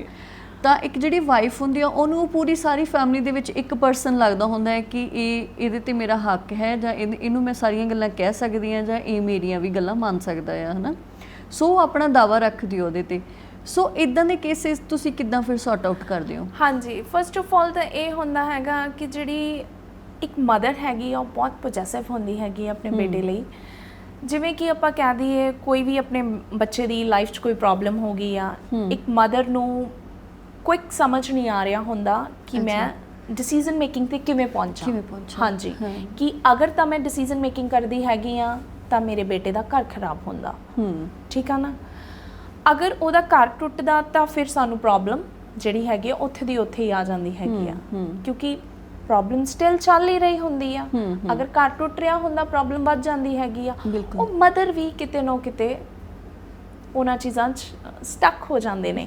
ਜਿਹੜੀਆਂ ਇਹ ਸਾਰੀਆਂ ਪ੍ਰੋਬਲਮਸ ਬਣਦੀਆਂ ਹੈਗੀਆਂ ਨੇ, ਜਿੱਥੋਂ ਜੇ ਆਪਾਂ ਦੇਖੀਏ ਕਿ ਪਾਰਟਿਕੂਲਰ ਪ੍ਰੋਬਲਮਸ ਬਣਦੀਆਂ ਕਿੱਥੋਂ ਨੇ, ਇਹ ਆਪਸ 'ਚ ਤਾਲਮੇਲ ਨਾ ਹੋਣ ਕਰਕੇ, ਆਪਸ 'ਚ ਗੱਲਾਂ ਬਾਤਾਂ ਨਾ ਹੋਣ ਕਰਕੇ। ਬਿਲਕੁਲ, ਕਿਉਂਕਿ ਅੱਜ ਕੱਲ੍ਹ ਤੁਹਾਨੂੰ ਵੀ ਪਤਾ ਸਾਰੇ ਪ੍ਰਾਈਵੇਟ ਰਹਿਣਾ ਪਸੰਦ ਕਰਦੇ ਨੇ, ਸਾਰੇ ਆਪਣੇ ਆਪਣੇ ਕਮਰਿਆਂ 'ਚ ਰਹਿਣਾ ਪਸੰਦ ਕਰਦੇ ਨੇ। ਅਗਰ ਕਿਸੇ ਨੂੰ ਮਿਲਦੇ ਗਿਲਦੇ ਨੇ ਤਾਂ ਮਤਲਬ ਹਾਂਜੀ ਕਿਵੇਂ ਹੋ, ਜਸਟ ਲਾਈਕ ਦੈਟ। ਮਤਲਬ ਕੋਈ ਪਰਸਨਲ ਜਾਂ ਕੋਈ ਆਪਣੇ ਦਿਲ ਦੀ ਗੱਲ ਜਾਂ ਪਾਰਟਿਕੂਲਰ ਆਪਣੇ ਕੰਮ ਦੀ ਗੱਲ ਤਾਂ ਅੱਜ ਕੱਲ੍ਹ ਇੱਕ ਦੂਜੇ ਨਾਲ ਕੋਈ ਕਰ ਹੀ ਨਹੀਂ ਰਿਹਾ। ਕਿਉਂਕਿ ਉਸ ਚੀਜ਼ ਤੇ ਜਿਹੜਾ ਸਟ੍ਰੈਸ ਹੈਗਾ ਉਹ ਵੱਧ ਰਿਹਾ। ਸਟ੍ਰੈਸ ਵੱਧ ਰਿਹਾ ਤਾਂ ਸਿੱਧਾ ਇਫੈਕਟ ਰਿਲੇਸ਼ਨਸ਼ਿਪ ਤੇ ਆ ਰਿਹਾ। ਹਾਂਜੀ, ਬਿਲਕੁਲ। ਹੁਣ ਅਸੀਂ ਗੱਲ ਕਰਾਂਗੇ ਜਿਵੇਂ ਅੱਜ ਦੇ ਟਾਈਮ 'ਚ ਬੱਚੇ ਜਿਹੜੇ ਸਕੂਲ ਨਹੀਂ ਜਾ ਰਹੇ ਹੈਗੇ ਹੈ ਨਾ, ਤਾਂ ਸਾਡਾ ਐਕਸਪੀਰੀਅੰਸ ਇਹ ਹੈ ਵੀ ਜਿਵੇਂ ਚਲੋ ਮੇਰਾ ਬੱਚਾ ਤਾਂ ਹਲੇ ਬਹੁਤ ਛੋਟਾ ਹੈ, ਮੇਰੇ ਕੋਲੀਗਸ ਦੇ ਬੱਚੇ ਨੇ, ਉਹ ਕਹਿੰਦੇ ਨੇ ਕਿ ਅਸੀਂ ਘਰੇ ਰਹਿ ਕੇ ਫਰਸਟਰੇਟ ਹੋ ਗਏ। ਕਹਿੰਦੇ ਨੇ ਕਿ ਬੱਚਿਆਂ ਨੂੰ ਹੁਣ ਘਰੇ ਇੰਟਰਟੇਨ ਕਰਨਾ ਬਹੁਤ ਔਖਾ ਹੋਇਆ ਪਿਆ, ਕਿਉਂਕਿ ਉਹਨਾਂ ਦੇ ਲਈ ਸਭ ਚੀਜ਼ਾਂ ਬੋਰਿੰਗ ਹੋ ਗਈਆਂ ਨੇ। ਉਹ ਬਹੁਤ ਜ਼ਿਆਦਾ ਘਰੇ ਵਿਹਲੇ ਰਹਿ ਲਏ, ਉਹ ਬਹੁਤ ਜ਼ਿਆਦਾ ਉਹਨਾਂ ਨੇ ਟੀਵੀ ਦੇਖ ਲਿਆ, ਬਹੁਤ ਜ਼ਿਆਦਾ ਖੇਡ ਵੀ ਲਿਆ। ਹੁਣ ਉਹਨਾਂ ਨੂੰ ਇਹ ਲੱਗਦਾ ਕਿ ਸਾਡੀ ਲਾਈਫ ਆ ਜਿਹੜੀ ਬੋਰਿੰਗ ਹੋ ਗਈ ਆ, ਹੈ ਨਾ। ਸੋ ਕਹਿੰਦੇ ਵੀ ਜਿਹੜਾ ਆਨਲਾਈਨ ਕਲਾਸਿਸ ਵਗੈਰਾ ਇਹ ਵੀ ਬੱਚਿਆਂ ਤੇ ਬਹੁਤ ਜ਼ਿਆਦਾ ਮੈਂਟਲੀ ਇਫੈਕਟ ਪਾ ਰਿਹਾ, ਕਿਉਂਕਿ ਜਾਂ ਉਹਨਾਂ ਦਾ ਘਰੇ ਰਹਿਣਾ ਉਹਨਾਂ ਨੂੰ ਮੈਂਟਲੀ ਇਫੈਕਟ ਕਰ ਰਿਹਾ।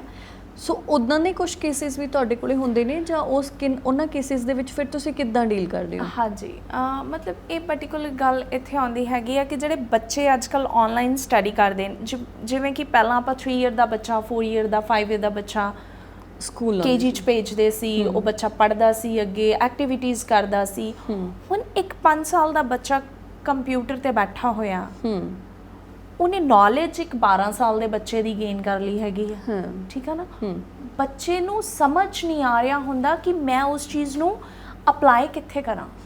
ਬਿਲਕੁਲ, ਬੱਚਾ ਆਪਣੇ ਮਨ ਦੇ ਅੰਦਰ ਹੀ ਆਪਣੇ ਆਪ ਥਾਟਸ ਕ੍ਰੀਏਟ ਕਰਦਾ ਰਹਿੰਦਾ, ਥਾਟਸ ਨੂੰ ਬਿਲਡ ਕਰਦਾ ਰਹਿੰਦਾ ਹੈਗਾ ਕਿ ਨਹੀਂ ਮੈਂ ਤਾਂ ਜਾ ਦੇਖਿਆ ਹੈਗਾ, ਮੈਂ ਇਹ ਕਰ ਸਕਦਾ, ਮੈਂ ਇੰਨਾ ਕੈਪੇਬਲ ਹਾਂ, ਜਾਂ ਮੈਂ ਇਹ ਅਚੀਵ ਕਰ ਸਕਦਾ। ਉਹ ਬੱਚੇ ਲਈ ਇੱਕ ਬਹੁਤ ਔਖਾ ਜਿਹੜਾ ਹੈਗਾ ਟਾਰਗੇਟ ਹੋ ਜਾਂਦਾ ਹੈਗਾ ਕਿ ਉਹ ਡਿਸੀਜ਼ਨ ਮੇਕਿੰਗ ਕਿਵੇਂ ਕਰ ਸਕਦਾ ਆ। ਹਾਂਜੀ, ਕਿਉਂਕਿ ਉਹ ਉਸ ਲੈਵਲ ਤੇ ਉਸ ਏਜ ਦੇ ਵਿੱਚ ਆਪਣੇ ਫੈਮਿਲੀ ਨਾਲ ਜਾਂ ਪੇਰੈਂਟਸ ਨਾਲ ਡਿਸਕਸ ਨਹੀਂ ਕਰ ਸਕਦਾ ਹੁੰਦਾ, ਕਿਉਂਕਿ ਉਹ ਜਿਹੜਾ ਬੱਚਾ ਹੈਗਾ ਉਹ ਉਸ ਲੈਵਲ ਤੇ ਆਪਣੇ ਪੇਰੈਂਟਸ ਨੂੰ ਸਮਝਾ ਨਹੀਂ ਸਕਦਾ। ਕਿਉਂਕਿ ਜੋ ਚੀਜ਼ਾਂ ਉਹਨੇ ਦਿਨ 'ਚ ਸਪੋਜ਼ ਇੱਕ 5 ਸਾਲ ਦੇ ਬੱਚੇ ਨੇ 12 ਸਾਲ ਦੇ ਬੱਚੇ ਦੀ ਨੌਲੇਜ ਲੈ ਲਈ ਆ, ਉਹ ਇੱਕ ਮੈਸਡ ਅਪ ਹੋ ਚੁੱਕਿਆ। ਠੀਕ ਹੈ ਨਾ, ਉਹਦੇ ਦਿਮਾਗ 'ਚ ਲੋਟਸ ਆਫ ਥਿੰਗਸ ਨੇ, ਪਰ ਉਹ ਆਪਣੀ ਫੈਮਿਲੀ ਨੂੰ ਡਿਸਕ੍ਰਾਈਬ ਨਹੀਂ ਕਰ ਸਕਦਾ। ਬਿਲਕੁਲ, ਇਸ ਚੀਜ਼ਾਂ ਨਾਲ ਹੋਰ ਚੀਜ਼ਾਂ ਗੇਨ ਕਰ ਰਿਹਾ ਬੱਚਾ, ਸਟ੍ਰੈਸ ਵੱਧ ਰਿਹਾ ਹੈ। ਦੈਟਸ ਵਾਈ ਬੱਚੇ ਫਰਸਟ੍ਰੇਟ ਹੋ ਰਹੇ ਨੇ। ਐਕਟੀਵਿਟੀ ਹੈ ਨਹੀਂ ਕੋਈ, ਖੇਡਣ ਨੂੰ ਕੁਛ ਨਹੀਂ ਆ, ਘੁੰਮਣ ਫਿਰਨ ਨੂੰ ਕੁਛ ਨਹੀਂ ਹੈਗਾ। ਉਹ ਸੇਮ ਪਾਰਟਿਕੂਲਰ ਰੀਜ਼ਨ ਤੇ ਉਹ ਨੌਲੇਜ ਗੇਨ ਕਰੀ ਜਾਂਦੇ ਨੇ, ਬਟ ਉਹਨੂੰ ਅਪਲਾਈ ਨਹੀਂ ਕਰ ਰਹੇ। ਬਿਲਕੁਲ, ਹਾਂਜੀ, ਸਹੀ ਗੱਲ ਹੈ। ਬਹੁਤ ਸਾਰੇ ਪੇਰੈਂਟਸ ਦੀ ਇਹ ਵੀ ਸ਼ਿਕਾਇਤ ਰਹਿੰਦੀ ਆ ਕਿ ਸਾਡਾ ਬੱਚਾ ਮਤਲਬ ਸਾਡੇ ਆਪਸ 'ਚ ਰਿਲੇਸ਼ਨਸ਼ਿਪ ਉਹਨਾਂ ਦੇ ਨਹੀਂ ਸਹੀ ਹੈਗੇ, ਹੈ ਨਾ, ਜਾਂ ਸਾਡਾ ਬੱਚਾ ਬਹੁਤ ਜ਼ਿਆਦਾ ਚੁੱਪ ਰਹਿੰਦਾ ਆ, ਕਿ ਹਾਲਾਂਕਿ ਇਹਨੂੰ ਇਹਦੀ ਏਜ 'ਚ ਜ਼ਿਆਦਾ ਖੇਡਣਾ, ਜ਼ਿਆਦਾ ਬੋਲਣਾ ਚਾਹੀਦਾ ਸੀਗਾ, ਹੈ ਨਾ, ਅਤੇ ਆਪਣੇ ਆਪ 'ਚ ਗੁੰਮ ਰਹਿੰਦਾ ਆ। ਕੁਛ ਉੱਦਾਂ ਦੇ ਵੀ ਜਾਂ ਫਿਰ ਬੱਚਿਆਂ ਦੀ ਕੋਈ ਅਡੋਲੈਸੈਂਸ ਏਜ ਦਾ ਕੋਈ ਕੇਸ ਤੁਹਾਡੇ ਤੱਕ ਆਇਆ? ਐਕਚੁਅਲੀ ਇਹਦੇ ਵਿੱਚ ਇਹ ਹੁੰਦਾ ਹੈਗਾ ਕਿ ਬੱਚਾ ਜਿਹੜਾ ਹੈਗਾ ਚੁੱਪ ਕਿਉਂ ਹੈਗਾ, ਕਿ ਉਹਨੂੰ ਫੈਮਿਲੀ ਤੋਂ ਪਰਵਰਿਸ਼ ਕਿਵੇਂ ਦਿੱਤੀ ਗਈ ਆ, ਉਹਨੂੰ ਫੈਮਿਲੀ ਤੋਂ ਪਾਲਿਆ ਕਿਵੇਂ ਗਿਆ ਹੈਗਾ, ਉਹ ਆਪਣੀ ਫੈਮਿਲੀ ਨੂੰ ਕਿਵੇਂ ਦੇਖ ਰਿਹਾ ਹੈਗਾ। ਸਪੋਜ਼ ਜੇ ਤੁਸੀਂ ਇੱਕ ਬੱਚੇ ਨੂੰ ਪ੍ਰੋਪਰ ਟਾਈਮ ਦੇ ਰਹੇ ਹੋ, father mother and grandfather grandmother sorry proper family 'ਚ ਬੱਚੇ ਨੂੰ ਟਾਈਮ ਦੇ ਰਹੇ ਆ, ਤਾਂ ਨੈਚੁਰਲੀ ਬੱਚਾ ਨੋਰਮਲ ਲਾਈਫ ਜਿਹੜੀ ਹੈਗਾ ਉਹ ਨੋਰਮਲ ਲਾਈਫ ਵੱਲ ਹੀ ਜਾਂਦਾ ਹੈਗਾ। ਬਿਲਕੁਲ। ਅਗਰ ਪੇਰੈਂਟਸ ਕੋਲ ਟਾਈਮ ਨਹੀਂ ਹੈ ਤਾਂ ਨੈਚੁਰਲੀ ਬੱਚਾ ਟੈਕਨੋਲੋਜੀ ਦੇ ਨਾਲ ਜਿਹੜਾ ਯੂਜ਼ਡ ਟੂ ਹੋ ਜਾਂਦਾ ਹੈਗਾ। ਹਾਂਜੀ, ਦੈਟਸ ਵਾਈ ਉਹ ਆਪਣੇ ਆਪ ਦੇ ਵਿੱਚ ਜਿਹੜੀਆਂ ਮਨ ਘੜਤ ਕਹਿ ਲਓ ਤੁਸੀਂ ਕਹਾਵਤਾਂ ਘੜਦਾ ਰਹਿੰਦਾ ਹੈਗਾ ਤੇ ਉਹਨੂੰ ਅਪਲਾਈ ਕਰਨ ਨੂੰ ਕੋਈ ਰਸਤਾ ਨਹੀਂ ਹੁੰਦਾ। ਹਾਂਜੀ, ਇਹ ਚੀਜ਼ ਜਿਹੜੀ ਹੈਗੀ। ਆਫ ਕੈਮਰਾ ਤੁਸੀਂ ਇੱਕ ਬਹੁਤ ਸੋਹਣੀ ਗੱਲ ਕਰ ਰਹੇ ਸੀਗੇ ਕਿ ਬਹੁਤ ਸਾਰੇ ਪੇਰੈਂਟਸ ਆਪਣੇ ਬੱਚਿਆਂ ਨੂੰ ਲੈ ਕੇ ਇਹ ਕੰਪਲੇਨ ਕਰਦੇ ਨੇ ਕਿ ਸਾਡੇ ਬੱਚੇ ਰਿਲੇਸ਼ਨਸ਼ਿਪਸ ਨੂੰ ਲੈ ਕੇ ਹੈਲਦੀ ਨਹੀਂ ਹੈਗੇ। ਮੰਨ ਲਓ ਉਹਨਾਂ ਦੇ ਘਰੇ ਕੋਈ ਆਉਂਦਾ ਤਾਂ ਉਹਨਾਂ ਦੇ ਨਾਲ ਗੱਲ ਨਹੀਂ ਕਰਦੇ ਹੈਗੇ, ਹੈ ਨਾ, ਜਾ ਕੇ ਸਤਿ ਸ਼੍ਰੀ ਅਕਾਲ ਤੱਕ ਨਹੀਂ ਬੁਲਾਉਂਦੇ ਹੈਗੇ, ਜਾਂ ਫਿਰ ਉਹਨਾਂ ਨੂੰ ਪਤਾ ਹੀ ਨਹੀਂ ਹੁੰਦਾ ਕਿ ਕੌਣ ਮੇਰਾ ਕੀ ਲੱਗਦਾ ਵਾ, ਹੈ ਨਾ। ਸੋ ਉਹਦੇ ਲਈ ਤੁਸੀਂ ਦੱਸਦੇ ਸੀਗੇ ਕਿ ਬੱਚੇ ਦਾ ਕਸੂਰ ਨਹੀਂ ਆ, ਉੱਥੇ ਪੇਰੈਂਟਸ ਦਾ ਕਸੂਰ ਆ, ਹੈ ਨਾ। ਅਤੇ ਮੈਂ ਚਾਹੂੰਗੀ ਕਿ ਉਹਨਾਂ ਚੀਜ਼ਾਂ ਨੂੰ ਵੀ ਤੁਸੀਂ ਐਕਸਪਲੇਨ ਕਰੋ ਕਿਉਂਕਿ ਇਹ ਬਹੁਤ ਵੱਡਾ ਇਸ਼ੂ ਆ ਸਾਡੀ ਸੁਸਾਇਟੀ ਦਾ ਅੱਜ ਕੱਲ੍ਹ, ਹੈ ਨਾ। ਹਾਂਜੀ ਬਿਲਕੁਲ। ਬਟ ਇੱਕ ਚੀਜ਼ ਜਿਹੜੀ ਹੈਗੀ ਆਪਾਂ ਨੂੰ ਦੇਖਣ ਨੂੰ ਮਿਲਦੀ ਹੈਗੀ ਆ ਕਿ ਜਿਹੜੇ ਬੱਚੇ ਨੇ ਮਤਲਬ ਨੋਰਮਲੀ ਆਪਾਂ ਅੱਜ ਕੱਲ੍ਹ ਬਹੁਤ ਮੈਂ ਬਹੁਤ ਨੈਚੁਰਲ ਜੀ ਚੀਜ਼ ਕਹੂੰਗੀ ਇਹਨੂੰ ਕਿ ਅੱਜ ਕੱਲ੍ਹ ਕਾਮਨ ਜਿਹੜੀ ਹੋ ਗਈ ਹੈਗੀ ਆ ਕਿ ਬੱਚੇ ਰਿਲੇਸ਼ਨਸ਼ਿਪ ਨੂੰ ਲੈ ਕੇ ਬਹੁਤ ਹੈਲਦੀ ਨਹੀਂ ਰਹੇ ਹੈਗੇ। ਕਿਉਂਕਿ ਇਹਦੇ ਵਿੱਚ ਬੱਚਿਆਂ ਦਾ ਕਸੂਰ ਨਹੀਂ ਹੁੰਦਾ, ਇਹਦੇ ਵਿੱਚ ਕਸੂਰ ਜਿਹੜਾ ਪੇਰੈਂਟਸ ਦਾ ਹੀ ਹੁੰਦਾ ਹੈਗਾ। ਕਿਉਂਕਿ ਪੇਰੈਂਟਸ ਕਿਤੇ ਨਾ ਕਿਤੇ ਆਪਣੇ ਬੱਚੇ ਨੂੰ ਉਸ ਲੈਵਲ 'ਤੇ ਨਹੀਂ ਸਿਖਾ ਪਾਉਂਦੇ ਹੈਗੇ ਕਿ ਤੁਸੀਂ ਰਿਲੇਸ਼ਨ ਨੂੰ ਕਿਵੇਂ ਹੋਲਡ ਰੱਖਣਾ ਹੈਗਾ, ਕਿਵੇਂ ਰਿਲੇਸ਼ਨ ਨੂੰ ਕੈਰੀ ਕਰਨਾ ਹੈਗਾ।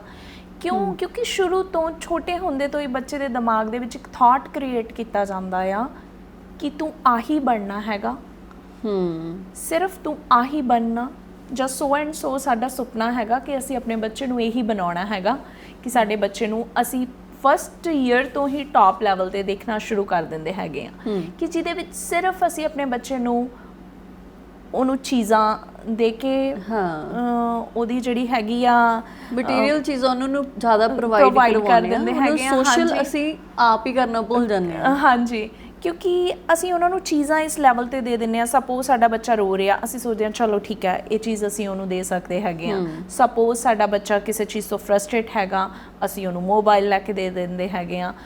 ਅਸੀਂ ਆਪਣੇ ਬੱਚੇ ਨੂੰ ਖੁਦ ਸਪੋਇਲ ਕਰਦੇ ਹੈਗੇ ਹਾਂ। ਕਿਉਂਕਿ ਆਪਾਂ ਉਸ ਚੀਜ਼ 'ਤੇ ਰਿਲੇਸ਼ਨਸ਼ਿਪ ਵੱਲ ਬੱਚੇ ਨੂੰ ਮੋਲਡ ਹੀ ਨਹੀਂ ਕਰਦੇ ਹੈਗੇ। ਬਿਲਕੁਲ। ਸਪੋਜ਼ ਸਾਡੇ ਘਰਾਂ 'ਚ ਕੋਈ ਆਉਂਦਾ ਹੈਗਾ ਜਾਂ ਅਸੀਂ ਕਿਤੇ ਬਾਹਰ ਜਾਂਦੇ ਹੈਗੇ, ਕਈ ਬੱਚੇ ਨਹੀਂ ਮਿਲਣਸਾਰ ਹੁੰਦੇ, ਕਈ ਨਹੀਂ ਮਿਲਦੇ। ਕਿਉਂਕਿ ਉਹਨਾਂ ਨੂੰ ਉਹਨਾਂ ਦੀ ਪਰਵਰਿਸ਼ ਉਸ ਟਾਈਪ ਨਾਲ ਹੋਈ ਹੁੰਦੀ ਹੈ, ਉਹਨਾਂ ਨੂੰ ਇਹ ਚੀਜ਼ ਸਿਖਾਈ ਨਹੀਂ ਜਾਂਦੀ ਕਿ ਤੁਸੀਂ ਇੱਕ ਰਿਲੇਸ਼ਨਸ਼ਿਪ ਨੂੰ ਕੈਰੀ ਕਿੱਦਾਂ ਕਰਨਾ ਹੈਗਾ, ਕਿ ਇਹ ਤੁਹਾਡਾ ਕੀ ਲੱਗਦਾ ਹੈਗਾ, ਜਾਂ ਤੁਸੀਂ ਇਹਦੇ ਨਾਲ ਕਿਵੇਂ ਰਹਿਣਾ ਹੈਗਾ। ਤਾਂ ਇੱਕ ਰਿਲੇਸ਼ਨਸ਼ਿਪ 'ਚ ਉਹਨਾਂ ਨੂੰ ਵੈਲਿਊ ਨਹੀਂ ਸਿਖਾਈ ਜਾਂਦੀ ਕਿ ਅੱਜ ਕੱਲ੍ਹ ਪ੍ਰੋਬਲਮਸ ਕਿਉਂ ਆ ਰਹੀਆਂ ਨੇ ਡਿਵੋਰਸ ਦੀਆਂ, ਜਾਂ ਰਿਲੇਸ਼ਨਸ਼ਿਪ ਕਨਫਲਿਕਟ ਆ ਰਹੇ ਨੇ। ਕਿਉਂ ਆ ਰਹੇ ਨੇ? ਕਿਉਂਕਿ ਅਸੀਂ ਆਪਣੇ ਬੱਚਿਆਂ ਨੂੰ ਛੋਟੇ ਹੁੰਦੇ ਤੋਂ ਇਹ ਨਹੀਂ ਸਿਖਾਉਂਦੇ ਕਿ ਤੁਸੀਂ ਕੰਪਰੋਮਾਈਜ਼ ਵੀ ਕਰਨਾ ਹੈਗਾ। ਬਿਲਕੁਲ ਠੀਕ ਹੈ ਨਾ, ਕਿ ਤੁਸੀਂ ਇਹ ਨਹੀਂ, ਅਸੀਂ ਇਹ ਚੀਜ਼ਾਂ ਸਿਖਾਉਂਦੇ ਕਿ ਨਹੀਂ, ਸਪੋਜ਼ ਤੁਸੀਂ ਦੂਸਰਾ ਬੰਦਾ ਤੁਹਾਡੇ ਨਾਲ ਰਿਲੇਸ਼ਨ 'ਚ ਹੈਗਾ ਤਾਂ ਤੁਸੀਂ ਉਹਨੂੰ ਛੱਡਣ ਦੀ ਬਜਾਏ ਉਹਨੂੰ ਸਮਝਣਾ ਹੈਗਾ। ਸਮਝੂਗਾ ਬੱਚਾ ਕਦੋਂ? ਜਦੋਂ ਬੱਚੇ ਨੂੰ ਉਹ ਚੀਜ਼ ਸਿਖਾਈ ਹੋਊਗੀ, ਜਦੋਂ ਬੱਚੇ ਨੇ ਉਹ ਚੀਜ਼ ਦੇਖੀ ਹੋਊਗੀ, ਜਦੋਂ ਬੱਚੇ ਨੇ ਆਪਣੇ ਪੇਰੈਂਟਸ ਤੋਂ ਇਹ ਚੀਜ਼ ਦੇਖੀ ਹੈਗੀ ਆ ਕਿ ਮੇਰਾ ਫਾਦਰ ਔਰ ਮਦਰ ਤਾਂ ਇੱਦਾਂ ਦੇ ਹੈਗੇ ਨੇ, ਇਹ ਕਿਤੇ ਨਾ ਕਿਤੇ ਰਿਲੇਸ਼ਨਸ਼ਿਪ 'ਚ ਜਾਂ ਕਿਸੇ ਵੀ ਚੀਜ਼ 'ਚ ਜਾਂ ਬਿਜ਼ਨਸ 'ਚ ਤਾਂ ਇਹ ਕਿਤੇ ਨਾ ਕਿਤੇ ਕੰਪਰੋਮਾਈਜ਼ ਨਹੀਂ ਕਰਦੇ, ਤਾਂ ਇੱਕ ਈਗੋ ਆ ਜਾਂਦੀ ਹੈ ਨਾ ਬੱਚੇ 'ਚ ਕਿ ਮੈਂ ਵੀ ਇੱਦਾਂ ਹੀ ਕਰਨਾ ਹੈਗਾ, ਕਿ ਮੇਰੇ ਤਾਂ ਫਾਦਰ ਇੱਦਾਂ ਸੀ, ਮੇਰੇ ਤਾਂ ਮਦਰ ਇੱਦਾਂ ਸੀ, ਮੈਂ ਵੀ ਇੱਦਾਂ ਹੀ ਕਰਨਾ। ਤਾਂ ਤੁਸੀਂ ਫਿਰ ਐਕਸਪੈਕਟ ਨਾ ਕਰੋ ਕਿ ਤੁਸੀਂ ਬੱਚਿਆਂ ਨੂੰ ਉਹ ਵੈਲਿਊਜ਼ ਦੇ ਸਕਦੇ ਹੋ ਰਿਲੇਸ਼ਨਸ਼ਿਪ ਲਈ ਕਿ ਜਿਹੜੀਆਂ ਤੁਸੀਂ ਚਾਹੁੰਦੇ ਹੋ। ਈਵਨ ਬੱਚੇ ਵੱਡੇ ਹੋ ਕੇ ਪੇਰੈਂਟਸ ਨੂੰ ਨੈਗਲੈਕਟ ਕਰਨਾ ਸ਼ੁਰੂ ਕਰ ਦਿੰਦੇ ਹੈਗੇ ਨੇ। ਬਿਲਕੁਲ। ਕਿਉਂਕਿ ਉਹਨਾਂ ਨੂੰ ਸਿਖਾਇਆ ਨਹੀਂ ਜਾਂਦਾ ਸ਼ੁਰੂ ਤੋਂ ਕਿ ਅਸੀਂ ਤੁਹਾਡੇ ਲਈ ਕਿੰਨੇ ਇੰਪੋਰਟੈਂਟ ਹੈਗੇ ਆ। ਕਿਉਂਕਿ ਸਿਰਫ ਉਹਨਾਂ ਨੂੰ ਇਹੀ ਸਿਖਾਇਆ ਜਾਂਦਾ ਕਿ ਤੂੰ ਆ ਕਰਨਾ ਹੈ, ਆ ਤੇਰਾ ਕੈਰੀਅਰ ਆ, ਇੰਨੇ ਤੂੰ ਪੈਸੇ ਕਮਾਉਣੇ ਆ ਤੇਰੀ ਲਾਈਫ ਹੈ। ਸਿਰਫ ਉਹਨਾਂ ਨੂੰ ਇਹ ਦਿਖਾਇਆ ਜਾਂਦਾ। ਇੱਕ ਚੀਜ਼ ਮੈਨੂੰ ਹੋਰ ਦੱਸੋ ਵੀ ਜਿੱਦਾਂ ਅਸੀਂ ਡਾਈਵੋਰਸ ਤੇ ਗੱਲ ਕਰਦੇ ਸੀ, ਅਗਰ ਡਾਈਵੋਰਸ ਤੋਂ ਬਾਅਦ ਕੋਈ ਵੀ ਪਰਸਨ ਆ, ਮੇਲ ਆ ਫੀਮੇਲ ਆ, ਆਪਣੀ ਲਾਈਫ ਦਾ ਨੈਕਸਟ ਚੈਪਟਰ ਉਹ ਸ਼ੁਰੂ ਕਰਨਾ ਚਾਹੁੰਦਾ ਕਿ ਉਹ ਰੀਮੈਰਿਜ ਕਰਦੇ ਨੇ, ਦੁਬਾਰਾ ਤੋਂ ਵਿਆਹ ਕਰਾ ਲੈਂਦੇ ਨੇਗੇ, ਹੈ ਨਾ, ਤਾਂ ਦੁਬਾਰਾ ਕੀਤੇ ਹੋਏ ਵਿਆਹ ਸਕਸੈਸਫੁਲ ਰਹਿੰਦੇ ਨੇ? ਤੁਹਾਡਾ ਐਕਸਪੀਰੀਅੰਸ ਕੀ ਕਹਿੰਦਾ, ਜਾਂ ਤੁਸੀਂ ਕੋਈ ਇਦਾਂ ਦਾ ਕੇਸ ਸੌਟ ਆਊਟ ਕੀਤਾ ਜਾਂ ਡੀਲ ਕੀਤਾ ਆ? ਹਾਂਜੀ, ਕਾਫੀ ਲੋਕ ਜਿਹੜੇ ਹੈਗੇ ਆ ਸਾਨੂੰ ਮਿਲਦੇ ਨੇ ਐਵੇਂ ਆ ਕੇ ਕਿ ਜਿਹੜੇ ਰੀਮੈਰਿਜ ਕਰਵਾਉਂਦੇ ਹੈਗੇ ਨੇ। ਕਈ ਲੋਕਾਂ ਦੇ ਬੱਚੇ ਵੀ ਨਾਲ ਲਿਵਿੰਗ 'ਚ ਹੁੰਦੇ ਹੈਗੇ ਨੇ, ਮੈਰਿਜਸ ਹੋ ਜਾਂਦੀਆਂ ਹੈਗੀਆਂ ਨੇ, ਮਤਲਬ ਕਿਤੇ ਨਾ ਕਿਤੇ ਜਾ ਕੇ ਬੱਚਿਆਂ ਨਾਲ ਕਨਫਲਿਕਟ ਹੋ ਜਾਂਦਾ ਹੈਗਾ, ਮਤਲਬ ਇੱਕ ਫੀਮੇਲ ਦਾ ਜਾਂ ਬੱਚਿਆਂ ਦਾ ਫੀਮੇਲ ਨਾਲ, ਕਿਉਂਕਿ ਬੱਚੇ ਕਿਤੇ ਨਾ ਕਿਤੇ, ਮਤਲਬ ਜਿੰਨਾ ਮੈਂ ਦੇਖਿਆ ਹੈਗਾ ਆਪਣੇ ਕਲਾਇੰਟਸ ਨਾਲ, ਕਿ ਬੱਚੇ ਕਿਤੇ ਨਾ ਕਿਤੇ ਆਪਣੀ ਸਟੈਪ ਮਦਰ ਨੂੰ ਜਿਹੜਾ ਹੈਗਾ ਅਸੈਪਟ ਨਹੀਂ ਕਰਦੇ ਹੈਗੇ। ਅੱਛਾ। ਹਾਂਜੀ, ਕਿਉਂਕਿ ਉਹਦੇ ਵਿੱਚ ਫਿਰ ਇਹੀ ਗੱਲ ਆ ਜਾਂਦੀ ਹੈਗੀ, ਇੱਕ ਲੇਡੀ ਨੂੰ ਸਫਰ ਕਰਨਾ ਪੈ ਜਾਂਦਾ ਆਪਣੀ ਲਾਈਫ 'ਚ। ਹਾਂਜੀ, ਉਹ ਕਿਉਂ ਨਹੀਂ ਐਕਸੈਪਟ ਕਰ ਪਾਉਂਦੇ ਹੈਗੇ? ਏਜ ਬੱਚਿਆਂ ਦੀ ਜ਼ਿਆਦਾ ਹੁੰਦੀ ਆ, ਉਹ ਅਵੇਅਰ ਹੁੰਦੇ ਨੇ ਸਾਰੀਆਂ ਚੀਜ਼ਾਂ ਤੋਂ, ਉਹਨਾਂ ਨੂੰ ਪਤਾ ਹੁੰਦਾ ਕਿ ਇਹ ਸਾਡੀ ਮਦਰ ਜਾਂ ਇਹ ਸਾਡਾ ਫਾਦਰ ਨਹੀਂ ਆ, ਹੈ ਨਾ, ਜਾਂ ਹੋਰ ਕੋਈ ਰੀਜ਼ਨ ਬਣਦੇ ਨੇ? ਕਿਉਂਕਿ ਇਹਦੇ ਵਿੱਚ ਇਹ ਹੋ ਜਾਂਦਾ ਹੈਗਾ, ਇੱਕ ਤਾਂ ਜਿਹੜਾ ਪੇਰੈਂਟਸ ਜਿਹੜਾ ਜਿਹਦੇ ਨਾਲ ਰਹਿ ਰਹੇ ਹੁੰਦੇ ਨੇ, ਮਦਰ ਆ ਫਾਦਰ ਆ, ਜਾਂ ਐਗਜ਼ਾਮਪਲ ਕਰ ਲਓ ਆਪਾਂ, ਫਾਦਰ ਨਾਲ ਰਹਿ ਰਹੇ ਆ ਬੱਚੇ, ਹੈ ਨਾ, ਦੈਨ ਕਿਉਂਕਿ ਉਹ ਬੱਚਿਆਂ ਨੂੰ ਅਥਾਰਟੀ ਬਹੁਤ ਜ਼ਿਆਦਾ ਦਿੱਤੀ ਜਾਂਦੀ ਹੈਗੀ ਆ।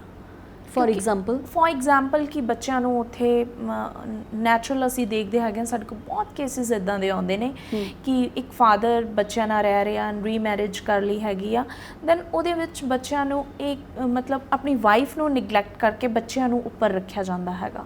ਅੱਛਾ। ਹਾਂਜੀ, ਜਦ ਕਿ ਬੱਚੇ ਪ੍ਰਾਇੋਰਿਟੀ ਹੈਗੇ ਨੇ, ਬਟ ਅਗਰ ਤੁਸੀਂ ਸੈਕੰਡ ਪ੍ਰਾਇੋਰਿਟੀ ਨੂੰ ਕ੍ਰੀਏਟ ਕਰ ਸਕਦੇ ਹੋ ਸਿਮਿਲਰ, ਤਾਂ ਤੁਹਾਨੂੰ ਉਹਦੇ ਵਿੱਚ ਕ੍ਰੀਏਟ ਕਰਨ ਦੀ ਮਤਲਬ ਇਕੁਅਲ ਕਰਨ ਦੀ ਜ਼ਰੂਰਤ ਹੈਗੀ ਹੈ ਦੋਨਾਂ ਚੀਜ਼ਾਂ ਨੂੰ। ਤੁਸੀਂ ਪਲੱਸ ਤੁਹਾਡੀ ਟੀਮ ਹੋਰ ਕਿਹੜੇ ਏਰੀਆਜ਼ ਦੇ ਵਿੱਚ ਕੰਮ ਕਰਦੇ ਨੇ? ਜਿੱਦਾਂ ਕਿ ਚਲੋ ਇੱਕ ਤਾਂ ਹੋ ਗਿਆ ਕਿ ਲੋਕਾਂ ਦੇ ਜਿਹੜੇ ਰਿਲੇਸ਼ਨਸ਼ਿਪਸ ਨੂੰ ਲੈ ਕੇ ਤੁਸੀਂ ਕੰਮ ਕਰਦੇ ਹੋ ਨਾ, ਮੈਂਟਲ ਹੈਲਥ ਨੂੰ ਲੈ ਕੇ ਤੁਸੀਂ ਕੰਮ ਕਰਦੇ ਹੋ, ਕਰੀਅਰ ਐਡਵਾਈਸ ਤੁਸੀਂ ਕਰਦੇ ਹੋ, ਕਰੀਅਰ ਉਹਨਾਂ ਨੂੰ ਬਿਲਡ ਕਰਨ ਦੇ ਵਿੱਚ ਤੁਸੀਂ ਹੈਲਪ ਕਰਦੇ ਹੋ। ਹਾਂਜੀ, ਹੋਰ ਕਿਹੜੀਆਂ ਚੀਜ਼ਾਂ, ਹੋਰ ਕੀ ਰੋਲ ਨੇ ਤੁਹਾਡੇ, ਕੀ ਕਰਦੇ ਹੋ ਤੁਸੀਂ ਹੋਰ? ਜਿਵੇਂ ਕਿ ਹੋਰ ਅਸੀਂ ਇਹ ਕਰਦੇ ਹੈਗੇ ਆ, ਫਸਟ ਆਫ ਆਲ ਆਪਾਂ ਕੈਰੀਅਰ ਨੂੰ ਐਗਜ਼ਾਮਪਲ ਕਰ ਲੈਂਦੇ ਹੈਗੇ ਆ ਕਿ ਕੋਈ ਪਰਸਨ ਇੱਦਾਂ ਹੈਗਾ ਕਿ ਉਹਦੇ 'ਚ ਮਤਲਬ 100% ਉਹਨੂੰ ਪਤਾ ਹੈ ਕਿ ਮੈਂ ਕਰਨਾ ਹੈ, ਆਹ ਕੰਮ ਕਰਨਾ ਹੈ ਨਾ, ਕਿ ਬਟ ਉਹ ਕਰ ਨਹੀਂ ਪਾਉਂਦਾ, ਉਹ ਪਾਵਰਲੈਸ ਫੀਲ ਕਰਦਾ, ਕਿਤੇ ਨਾ ਕਿਤੇ ਗਾਈਡੈਂਸ ਨਹੀਂ ਹੁੰਦੀ। ਅਸੀਂ ਪ੍ਰੋਪਰ ਸਟ੍ਰੈਟਜੀ ਨਾਲ ਉਹਨਾਂ ਨੂੰ ਹੈਲਪ ਕਰਦੇ ਹੈਗੇ ਆ, 1-to-1 ਸਟ੍ਰੈਟਜੀ ਨਾਲ ਉਹਨਾਂ ਨੂੰ ਹੈਲਪ ਕਰਦੇ ਹੈਗੇ ਆ, ਫਿਰ ਮੰਥਲੀ ਪ੍ਰੋਪਰ ਚਾਰਟ ਨਾਲ ਉਹਨਾਂ ਨੂੰ ਹੈਲਪ ਕਰਦੇ ਹੈਗੇ ਆ। ਬਟ ਇਹਦੇ ਵਿੱਚ ਇਹ ਹੁੰਦਾ, ਸਾਡਾ ਪੇਪਰ ਵਰਕ ਬਹੁਤ ਹੁੰਦਾ ਹੈਗਾ। ਜਿਵੇਂ ਕਿ ਕਈ ਪਰਸਨ ਅਸੀਂ ਐਵੇਂ ਦੇ ਦੇਖੇ ਆ, ਆਪਣੀ ਫੈਮਿਲੀ ਵਿੱਚ ਵੀ ਰਹਿੰਦੇ ਹੋਏ ਆਈਸੋਲੇਟ ਫੀਲ ਕਰਦੇ ਨੇ। ਹਾਂਜੀ, ਬਿਲਕੁਲ, ਕਿ ਉਹਨਾਂ ਨੂੰ ਇਹ ਹੁੰਦਾ ਕਿ ਅਸੀਂ ਆਈਸੋਲੇਟ ਫੀਲ ਕਰ ਰਹੇ ਹਾਂ। ਇਹਦਾ ਰੀਜ਼ਨ ਕੀ ਆ? ਓਵਰਥਿੰਕਿੰਗ। ਹਾਂਜੀ, ਕਿਉਂਕਿ ਉਹਨਾਂ ਦੇ ਦਿਮਾਗ 'ਚ ਬਹੁਤ ਚੀਜ਼ਾਂ ਨਰੇਟ ਹੁੰਦੀਆਂ ਰਹਿੰਦੀਆਂ ਨੇ, ਜਦ ਕਿ ਉਹ ਫਿਰ ਆਪਣੀ ਦੁਨੀਆ 'ਚ ਹੀ ਖੋਏ ਰਹਿੰਦੇ ਨੇ। ਉਹ ਆਈਸੋਲੇਟ ਫੀਲ ਕਰਨਾ ਸ਼ੁਰੂ ਕਰ ਦਿੰਦੇ ਨੇ, ਕਿਉਂਕਿ ਗਾਈਡੈਂਸ ਨਹੀਂ ਹੁੰਦੀ, ਸਟਾਰਟਰ ਨਹੀਂ ਹੁੰਦਾ ਉਸ ਚੀਜ਼ ਦਾ। ਦੈਟਸ ਵਾਈ ਫਿਰ ਕਿਤੇ ਨਾ ਕਿਤੇ ਕਈ ਕੇਸਿਸ ਦੇ ਵਿੱਚ ਅਸੀਂ ਇਹ ਵੀ ਦੇਖਦੇ ਹੈਗੇ ਆ, ਲੋਕ ਨਿਗਲੈਕਟ ਫੀਲ ਕਰਦੇ ਹੈਗੇ ਨੇ ਆਪਣੇ ਆਪ ਨੂੰ ਫੈਮਿਲੀਜ਼ 'ਚ, ਐਂਡ ਟੇਕਨ ਫॉर ਗ੍ਰੈਂਟਡ ਲਿਆ ਜਾਂਦਾ ਲੋਕਾਂ ਨੂੰ। ਲਾਈਕ ਕਿ ਲੋਕ ਸਾਡੇ ਕੋਲ ਆ ਕੇ ਕਹਿੰਦੇ ਨੇ ਕਿ ਮੈਡਮ ਅਸੀਂ ਇੰਨਾ ਐਫਰਟਸ ਪਾਉਂਦੇ ਹੈਗੇ ਆ, ਕਿ ਅਸੀਂ ਇੰਨਾ ਕੈਰੀਅਰ 'ਚ ਵੀ ਇੰਨਾ ਐਫਰਟਸ ਪਾਇਆ ਹੈਗਾ, ਦੈਨ ਫੈਮਿਲੀ 'ਚ ਵੀ ਇੰਨਾ ਐਫਰਟਸ ਪਾਇਆ ਹੈਗਾ, ਬਟ ਸਾਨੂੰ ਟੇਕਨ ਫॉर ਗ੍ਰੈਂਟਡ ਹੀ ਰੱਖਿਆ ਜਾਂਦਾ ਹੈਗਾ। ਬਟ ਕਾਫੀ ਇਸ਼ੂਜ਼ ਹੈਗੇ ਨੇ ਇੱਦਾਂ ਦੇ ਜਿਹੜੇ ਰਿਲੇਟ ਕਰਦੇ ਹੈਗੇ ਨੇ ਸਾਡੇ ਕੰਮ ਨੂੰ। ਹਾਂਜੀ, ਓਕੇ। ਤੇ ਅਗਰ ਕਿਸੇ ਨੇ ਤੁਹਾਡੇ ਤੱਕ ਅਪਰੋਚ ਕਰਨੀ ਆ, ਹਾਂਜੀ, ਕਿਸੇ ਨੂੰ ਲਾਈਫ ਕੋਚ ਦੀ ਜ਼ਰੂਰਤ ਆ ਉਹ ਤੁਹਾਡੇ ਤੱਕ ਕਿਵੇਂ ਅਪਰੋਚ ਕਰ ਸਕਦੇ ਨੇ? ਕੋਈ ਤੁਹਾਡਾ ਅਫੀਸ਼ੀਅਲ ਨੰਬਰ ਅਗਰ ਤੁਸੀਂ ਸ਼ੇਅਰ ਕਰਨਾ ਚਾਹੋ? ਹਾਂਜੀ। ਜਾਂ ਪ੍ਰੀਤ ਹਸਪੀਟਲ ਤਾਂ ਸਾਰਿਆਂ ਨੂੰ ਪਤਾ ਹੀ ਹੈ। ਹਾਂਜੀ, ਪ੍ਰੀਤ ਹਸਪੀਟਲ ਮੇਰਾ ਆਫਿਸ ਹੈਗਾ, ਮੈਨੂੰ ਉੱਥੇ ਮਿਲ ਸਕਦੇ ਹੈਗੇ ਨੇ ਆ ਕੇ। 11 to 2 ਮੇਰੀ ਟਾਈਮਿੰਗਸ ਹੁੰਦੀਆਂ ਹੈਗੀਆਂ ਨੇ। ਐਂਡ ਸੈਕੰਡਲੀ ਮੇਰਾ ਜਿਹੜਾ ਹੈਗਾ, ਮੈਂ ਇੱਕ ਨੰਬਰ ਸ਼ੇਅਰ ਕਰੂੰਗੀ ਤੁਹਾਡੇ ਨਾਲ, ਆਪਣੇ ਆਫਿਸ ਦਾ ਨੰਬਰ। ਮੇਰਾ ਸਟਾਫ ਹੁੰਦਾ ਹੈਗਾ, ਉਹਨਾਂ ਨਾਲ ਗੱਲਬਾਤ ਕਰ ਸਕਦੇ ਹੈਗੇ ਨੇ, ਉਹਨਾਂ ਨਾਲ ਅਪਾਇੰਟਮੈਂਟ ਮੇਕ ਕਰ ਸਕਦੇ ਹੈਗੇ ਨੇ, ਜਦਕਿ ਮੇਰੇ ਵਰਕਿੰਗ ਆਵਰਸ ਦੇ ਵਿੱਚ ਵੀ ਮੈਨੂੰ ਮਿਲ ਸਕਦੇ ਹੈਗੇ ਨੇ। ਠੀਕ ਹੈ। ਅਗਰ ਕੋਈ ਐਮਰਜੈਂਸੀ ਹੁੰਦੀ ਹੈਗੀ ਆ ਤਾਂ ਐਨੀ ਟਾਈਮ ਸਾਡੇ ਕੰਮ ਵਾਲੇ ਨੰਬਰ ਤੇ WhatsApp ਕਰ ਸਕਦੇ ਹੈਗੇ ਨੇ। ਹਾਂਜੀ। ਓਕੇ, ਤੇ ਐਟ ਦ ਐਂਡ ਤੁਸੀਂ ਕੁਝ ਕਹਿਣਾ ਚਾਹੋਗੇ ਪੂਰੀ ਗੱਲਬਾਤ ਨੂੰ, ਅਗਰ ਅਸੀਂ ਕਨਕਲੂਡ ਕਰਨਾ ਹੋਵੇ? ਮੈਂ ਹਾਂਜੀ ਪੂਰੀ ਗੱਲਬਾਤ ਨੂੰ ਇਹੀ ਕਨਕਲੂਡ ਕਰਨਾ ਚਾਹੁੰਦੀ ਹਾਂ ਕਿ ਆਪਣੀ ਲਾਈਫ ਦਾ ਜਿਹੜਾ ਹੈਗਾ ਇੱਕ ਮੋਟਿਵ ਰੱਖੋ। ਅਗਰ ਤੁਹਾਨੂੰ ਕੋਈ ਵੀ ਪਰਸਨ ਇਹ ਕਹਿ ਰਿਹਾ ਹੈਗਾ ਕਿ ਤੁਸੀਂ ਫੇਲੀਅਰ ਹੋ, ਹੁਣ ਮੈਂ ਥੋੜੀ ਜਿਹੀ ਇੱਕ ਹੋਰ ਐਗਜ਼ਾਮਪਲ ਤੁਹਾਨੂੰ ਦੇ ਦਿੰਦੀ ਹੈਗੀ ਆ ਕਿ ਕਈ ਲੋਕ ਸਾਡੇ ਕੋਲ ਇੱਦਾਂ ਆਉਂਦੇ ਹੈਗੇ ਨੇ ਕਿ ਉਹਨਾਂ ਕੋਲ ਮੈਂਟਲੀ ਇੰਨੇ ਡਿਸਟਰਬ ਹੁੰਦੇ ਹੈਗੇ ਨੇ ਕਿ ਮੈਮ ਸਾਨੂੰ ਇੱਥੇ ਫੇਲੀਅਰ ਕਿਹਾ ਗਿਆ ਹੈਗਾ, ਕਿ ਸਾਨੂੰ ਇੱਥੇ ਫੇਲੀਅਰ ਠਹਿਰਾਇਆ ਗਿਆ ਹੈਗਾ। ਪਰ ਕੋਈ ਵੀ ਫੇਲੀਅਰ ਨਹੀਂ ਹੁੰਦਾ ਲਾਈਫ ਦੇ ਵਿੱਚ। ਹਰ ਇੱਕ ਇਨਸਾਨ 'ਚ ਕੋਈ ਨਾ ਕੋਈ ਕਲਾ ਹੁੰਦੀ ਹੈਗੀ ਆ ਕੁਛ ਨਾ ਕੁਛ ਕਰਨ ਦੀ। ਇਸ ਲਈ ਆਪਣੀ ਜ਼ਿੰਦਗੀ ਨੂੰ ਇੱਕ ਪ੍ਰੋਪਰ ਡਿਜ਼ਾਈਨ ਕਰੋ, ਆਪਣੀ ਜ਼ਿੰਦਗੀ ਨੂੰ ਇੱਕ ਪ੍ਰੋਪਰ ਵੇ ਨਾਲ ਜਿਉਵੋ। ਐਂਡ ਦਾ ਐਂਡ ਮੈਂ ਇਹੀ ਕਹਿਣਾ ਚਾਹੂੰਗੀ ਕਿ ਜਿਹੜਾ ਹੈਗਾ ਆਪਣੇ ਰਿਲੇਸ਼ਨਸ਼ਿਪ ਨੂੰ ਸੋਲਿਡ ਰੱਖੋ। ਅਗਰ ਕੋਈ ਕਨਫਲਿਕਟ ਹੈਗੇ ਨੇ, ਪ੍ਰੋਬਲਮਸ ਹੈਗੀਆਂ ਨੇ, ਤਾਂ ਆਪਣੇ ਰਿਲੇਸ਼ਨਸ਼ਿਪ ਦੇ ਵਿੱਚ ਬੈਠ ਕੇ ਸੌਰਟ ਆਊਟ ਕਰੋ ਰਾਦਰ ਦੈਨ ਬਾਹਰ ਗਰੁੱਪ ਆਫ ਮੈਂਬਰਸ ਨਾਲ ਡਿਸਕਸ ਕਰਨ ਨਾਲੋਂ। ਕਿਉਂਕਿ ਲੋਕ ਜਿਹੜਾ ਹੈਗੇ ਨੇ, ਜਦੋਂ ਲੋਕ ਰਿਲੇਸ਼ਨਸ਼ਿਪ 'ਚ ਆ ਜਾਂਦੇ ਹੈਗੇ ਨੇ, ਰਿਲੇਸ਼ਨਸ਼ਿਪ ਹੋਰ ਖਰਾਬ ਹੋਣੇ ਸ਼ੁਰੂ ਹੋ ਜਾਂਦੇ ਨੇ। ਹਮੇਸ਼ਾ ਆਪਣੀ ਲਾਈਫ ਦਾ ਇੱਕ ਮੋਟਿਵ ਬਣਾਓ, ਠੀਕ ਹੈ ਨਾ, ਉਹਦੇ ਤੇ ਚੱਲੋ। ਦੈਨ ਓਵਰਥਿੰਕ ਕੋਈ ਸੋਲਿਊਸ਼ਨ ਨਹੀਂ ਹੈਗਾ, ਓਵਰਥਿੰਕਿੰਗ ਸੋਲਿਊਸ਼ਨ ਨਹੀਂ ਹੈਗੀ। ਦੈਨ ਤੁਹਾਨੂੰ ਜੋ ਵੀ ਤੁਹਾਡੀ ਜ਼ਿੰਦਗੀ 'ਚ ਚੰਗਾ ਲੱਗਦਾ ਆ, ਜ਼ਰੂਰੀ ਨਹੀਂ ਤੁਸੀਂ ਇਹ ਪੜ੍ਹੇ ਹੋ ਤਾਂ ਤੁਸੀਂ ਇਹੀ ਕਰਨਾ ਹੈਗਾ। ਨੋ, ਤੁਹਾਨੂੰ ਜੋ ਵੀ ਚੰਗਾ ਲੱਗਦਾ ਹੈਗਾ ਆਪਣੀ ਲਾਈਫ 'ਚ, ਤੁਸੀਂ ਉਸ ਚੀਜ਼ ਨੂੰ ਅਚੀਵ ਕਰੋ, ਉਸ ਚੀਜ਼ ਲਈ ਮਿਹਨਤ ਕਰੋ। ਦੈਨ ਡੈਫੀਨੇਟਲੀ ਤੁਸੀਂ ਪੋਜ਼ਿਟਿਵ ਰਹੋਗੇ, ਡੈਫੀਨੇਟਲੀ ਤੁਸੀਂ ਹੈਲਦੀ ਰਹੋਗੇ। ਐਂਡ ਆਪਣੇ ਰਿਲੇਸ਼ਨਸ਼ਿਪ ਤੇ ਵਰਕ ਕਰੋ, ਆਪਣੇ ਰਿਲੇਸ਼ਨਸ਼ਿਪ ਨੂੰ ਚੰਗਾ ਰੱਖੋ। That's it. ਮਤਲਬ ਮੈਂ ਤਾਂ ਇਹੀ ਕਹਿਣਾ ਚਾਹੁੰਦੀ ਹਾਂ ਜੀ। ਹਾਂਜੀ, ਥੈਂਕ ਯੂ ਸੋ ਮਚ, ਤੁਸੀਂ ਸਾਨੂੰ ਇੰਨਾ ਟਾਈਮ ਦਿੱਤਾ। ਬਾਕੀ ਤੁਹਾਡੇ ਜੋ ਵੀ ਨੰਬਰਸ ਨੇ ਜਾਂ ਜਿੱਥੇ ਜਾ ਕੇ ਤੁਹਾਨੂੰ ਕੰਟੈਕਟ ਕੀਤਾ ਜਾ ਸਕਦਾ, ਤੇ ਉਹ ਸਾਰੇ ਨੰਬਰ ਅਸੀਂ ਵੀ ਸੋਸ਼ਲ ਦੇ ਇਸੇ ਲਿੰਕ ਦੀ ਡਿਸਕ੍ਰਿਪਸ਼ਨ ਦੇ ਵਿੱਚ ਦਿਆਂਗੇ ਜ਼ਰੂਰ। ਥੈਂਕ ਯੂ ਸੋ ਮਚ, ਤੁਸੀਂ ਸਾਡੇ ਲਈ ਟਾਈਮ ਕੱਢਿਆ ਅਤੇ ਸਾਡੀ ਆਡੀਅנס ਦੇ ਤੁਸੀਂ ਰੂਬਰੂ ਹੋਏ। ਬਹੁਤ ਮਿਹਰਬਾਨੀ। ਸਤਿ ਸ਼੍ਰੀ ਅਕਾਲ। ਸਤਿ ਸ਼੍ਰੀ ਅਕਾਲ ਮੈਮ। ਦੋਸਤੋ, ਇਹ ਸਨ ਸਾਡੇ ਕੋਲ ਪ੍ਰੀਤ ਹਸਪੀਟਲ ਮਾਡਲ ਟਾਊਨ ਲੁਧਿਆਣਾ ਤੋਂ ਲਾਈਫ ਕੋਚ ਸਿਮਰਨ ਕੌਰ ਗਰੇਵਾਲ ਹੋਰੀ, ਜਿਹੜੇ ਸਾਡੇ ਨਾਲ ਗੱਲਬਾਤ ਕਰ ਰਹੇ ਸੀਗੇ ਕਿ ਲਾਈਫ ਦੇ ਵਿੱਚ ਕੋਈ ਵੀ ਚੀਜ਼ ਇੰਪੋਸੀਬਲ ਨਹੀਂ ਹੁੰਦੀ। ਅਗਰ ਤੁਸੀਂ ਕਿਸੇ ਇੱਕ ਚੀਜ਼ ਨੂੰ ਲੈ ਕੇ ਉਲਝ ਜਾਂਦੇ ਹੋ ਤਾਂ ਉਹਨੂੰ ਸੁਲਝਾਉਣ ਵਾਲੇ ਵੀ ਬੈਠੇ ਨੇ। ਪਹਿਲੀ ਗੱਲ ਤਾਂ ਅਸੀਂ ਆਪ ਉਹਨਾਂ ਚੀਜ਼ਾਂ 'ਤੇ ਕੰਮ ਕਰੀਏ। ਅਗਰ ਉਹਨਾਂ ਚੀਜ਼ਾਂ 'ਤੇ ਤੁਸੀਂ ਕੰਮ ਨਹੀਂ ਕਰ ਪਾ ਰਹੇ ਹੈਗੇ, ਤੁਹਾਨੂੰ ਚੀਜ਼ਾਂ ਕੁਛ ਸਮਝ ਨਹੀਂ ਆ ਰਹੀਆਂ ਆਪਣੇ ਕਰੀਅਰ ਨੂੰ ਲੈ ਕੇ, ਆਪਣੇ ਰਿਸ਼ਤੇ ਨੂੰ ਲੈ ਕੇ ਜਾਂ ਆਪਣੀ ਮਾਨਸਿਕ ਸਿਹਤ ਨੂੰ ਲੈ ਕੇ, ਤਾਂ ਤੁਸੀਂ ਉਹਨਾਂ ਦੇ ਨਾਲ ਕੰਟੈਕਟ ਕਰ ਸਕਦੇ ਹੋ। ਉਹਨਾਂ ਦੇ ਕੰਟੈਕਟ ਸਾਡੀ ਇਸ ਵੀਡੀਓ ਦੇ ਡਿਸਕ੍ਰਿਪਸ਼ਨ ਦੇ ਵਿੱਚ ਤੁਹਾਨੂੰ ਮਿਲ ਜਾਣਗੇ। ਮੈਨੂੰ ਗੁਰਦੀਪ ਗਰੇਵਾਲ ਨੂੰ ਫਿਲਹਾਲ ਦੀ ਲਈ ਇਜਾਜ਼ਤ ਦੇ ਦਿਓ। ਸਤਿ ਸ਼੍ਰੀ ਅਕਾਲ।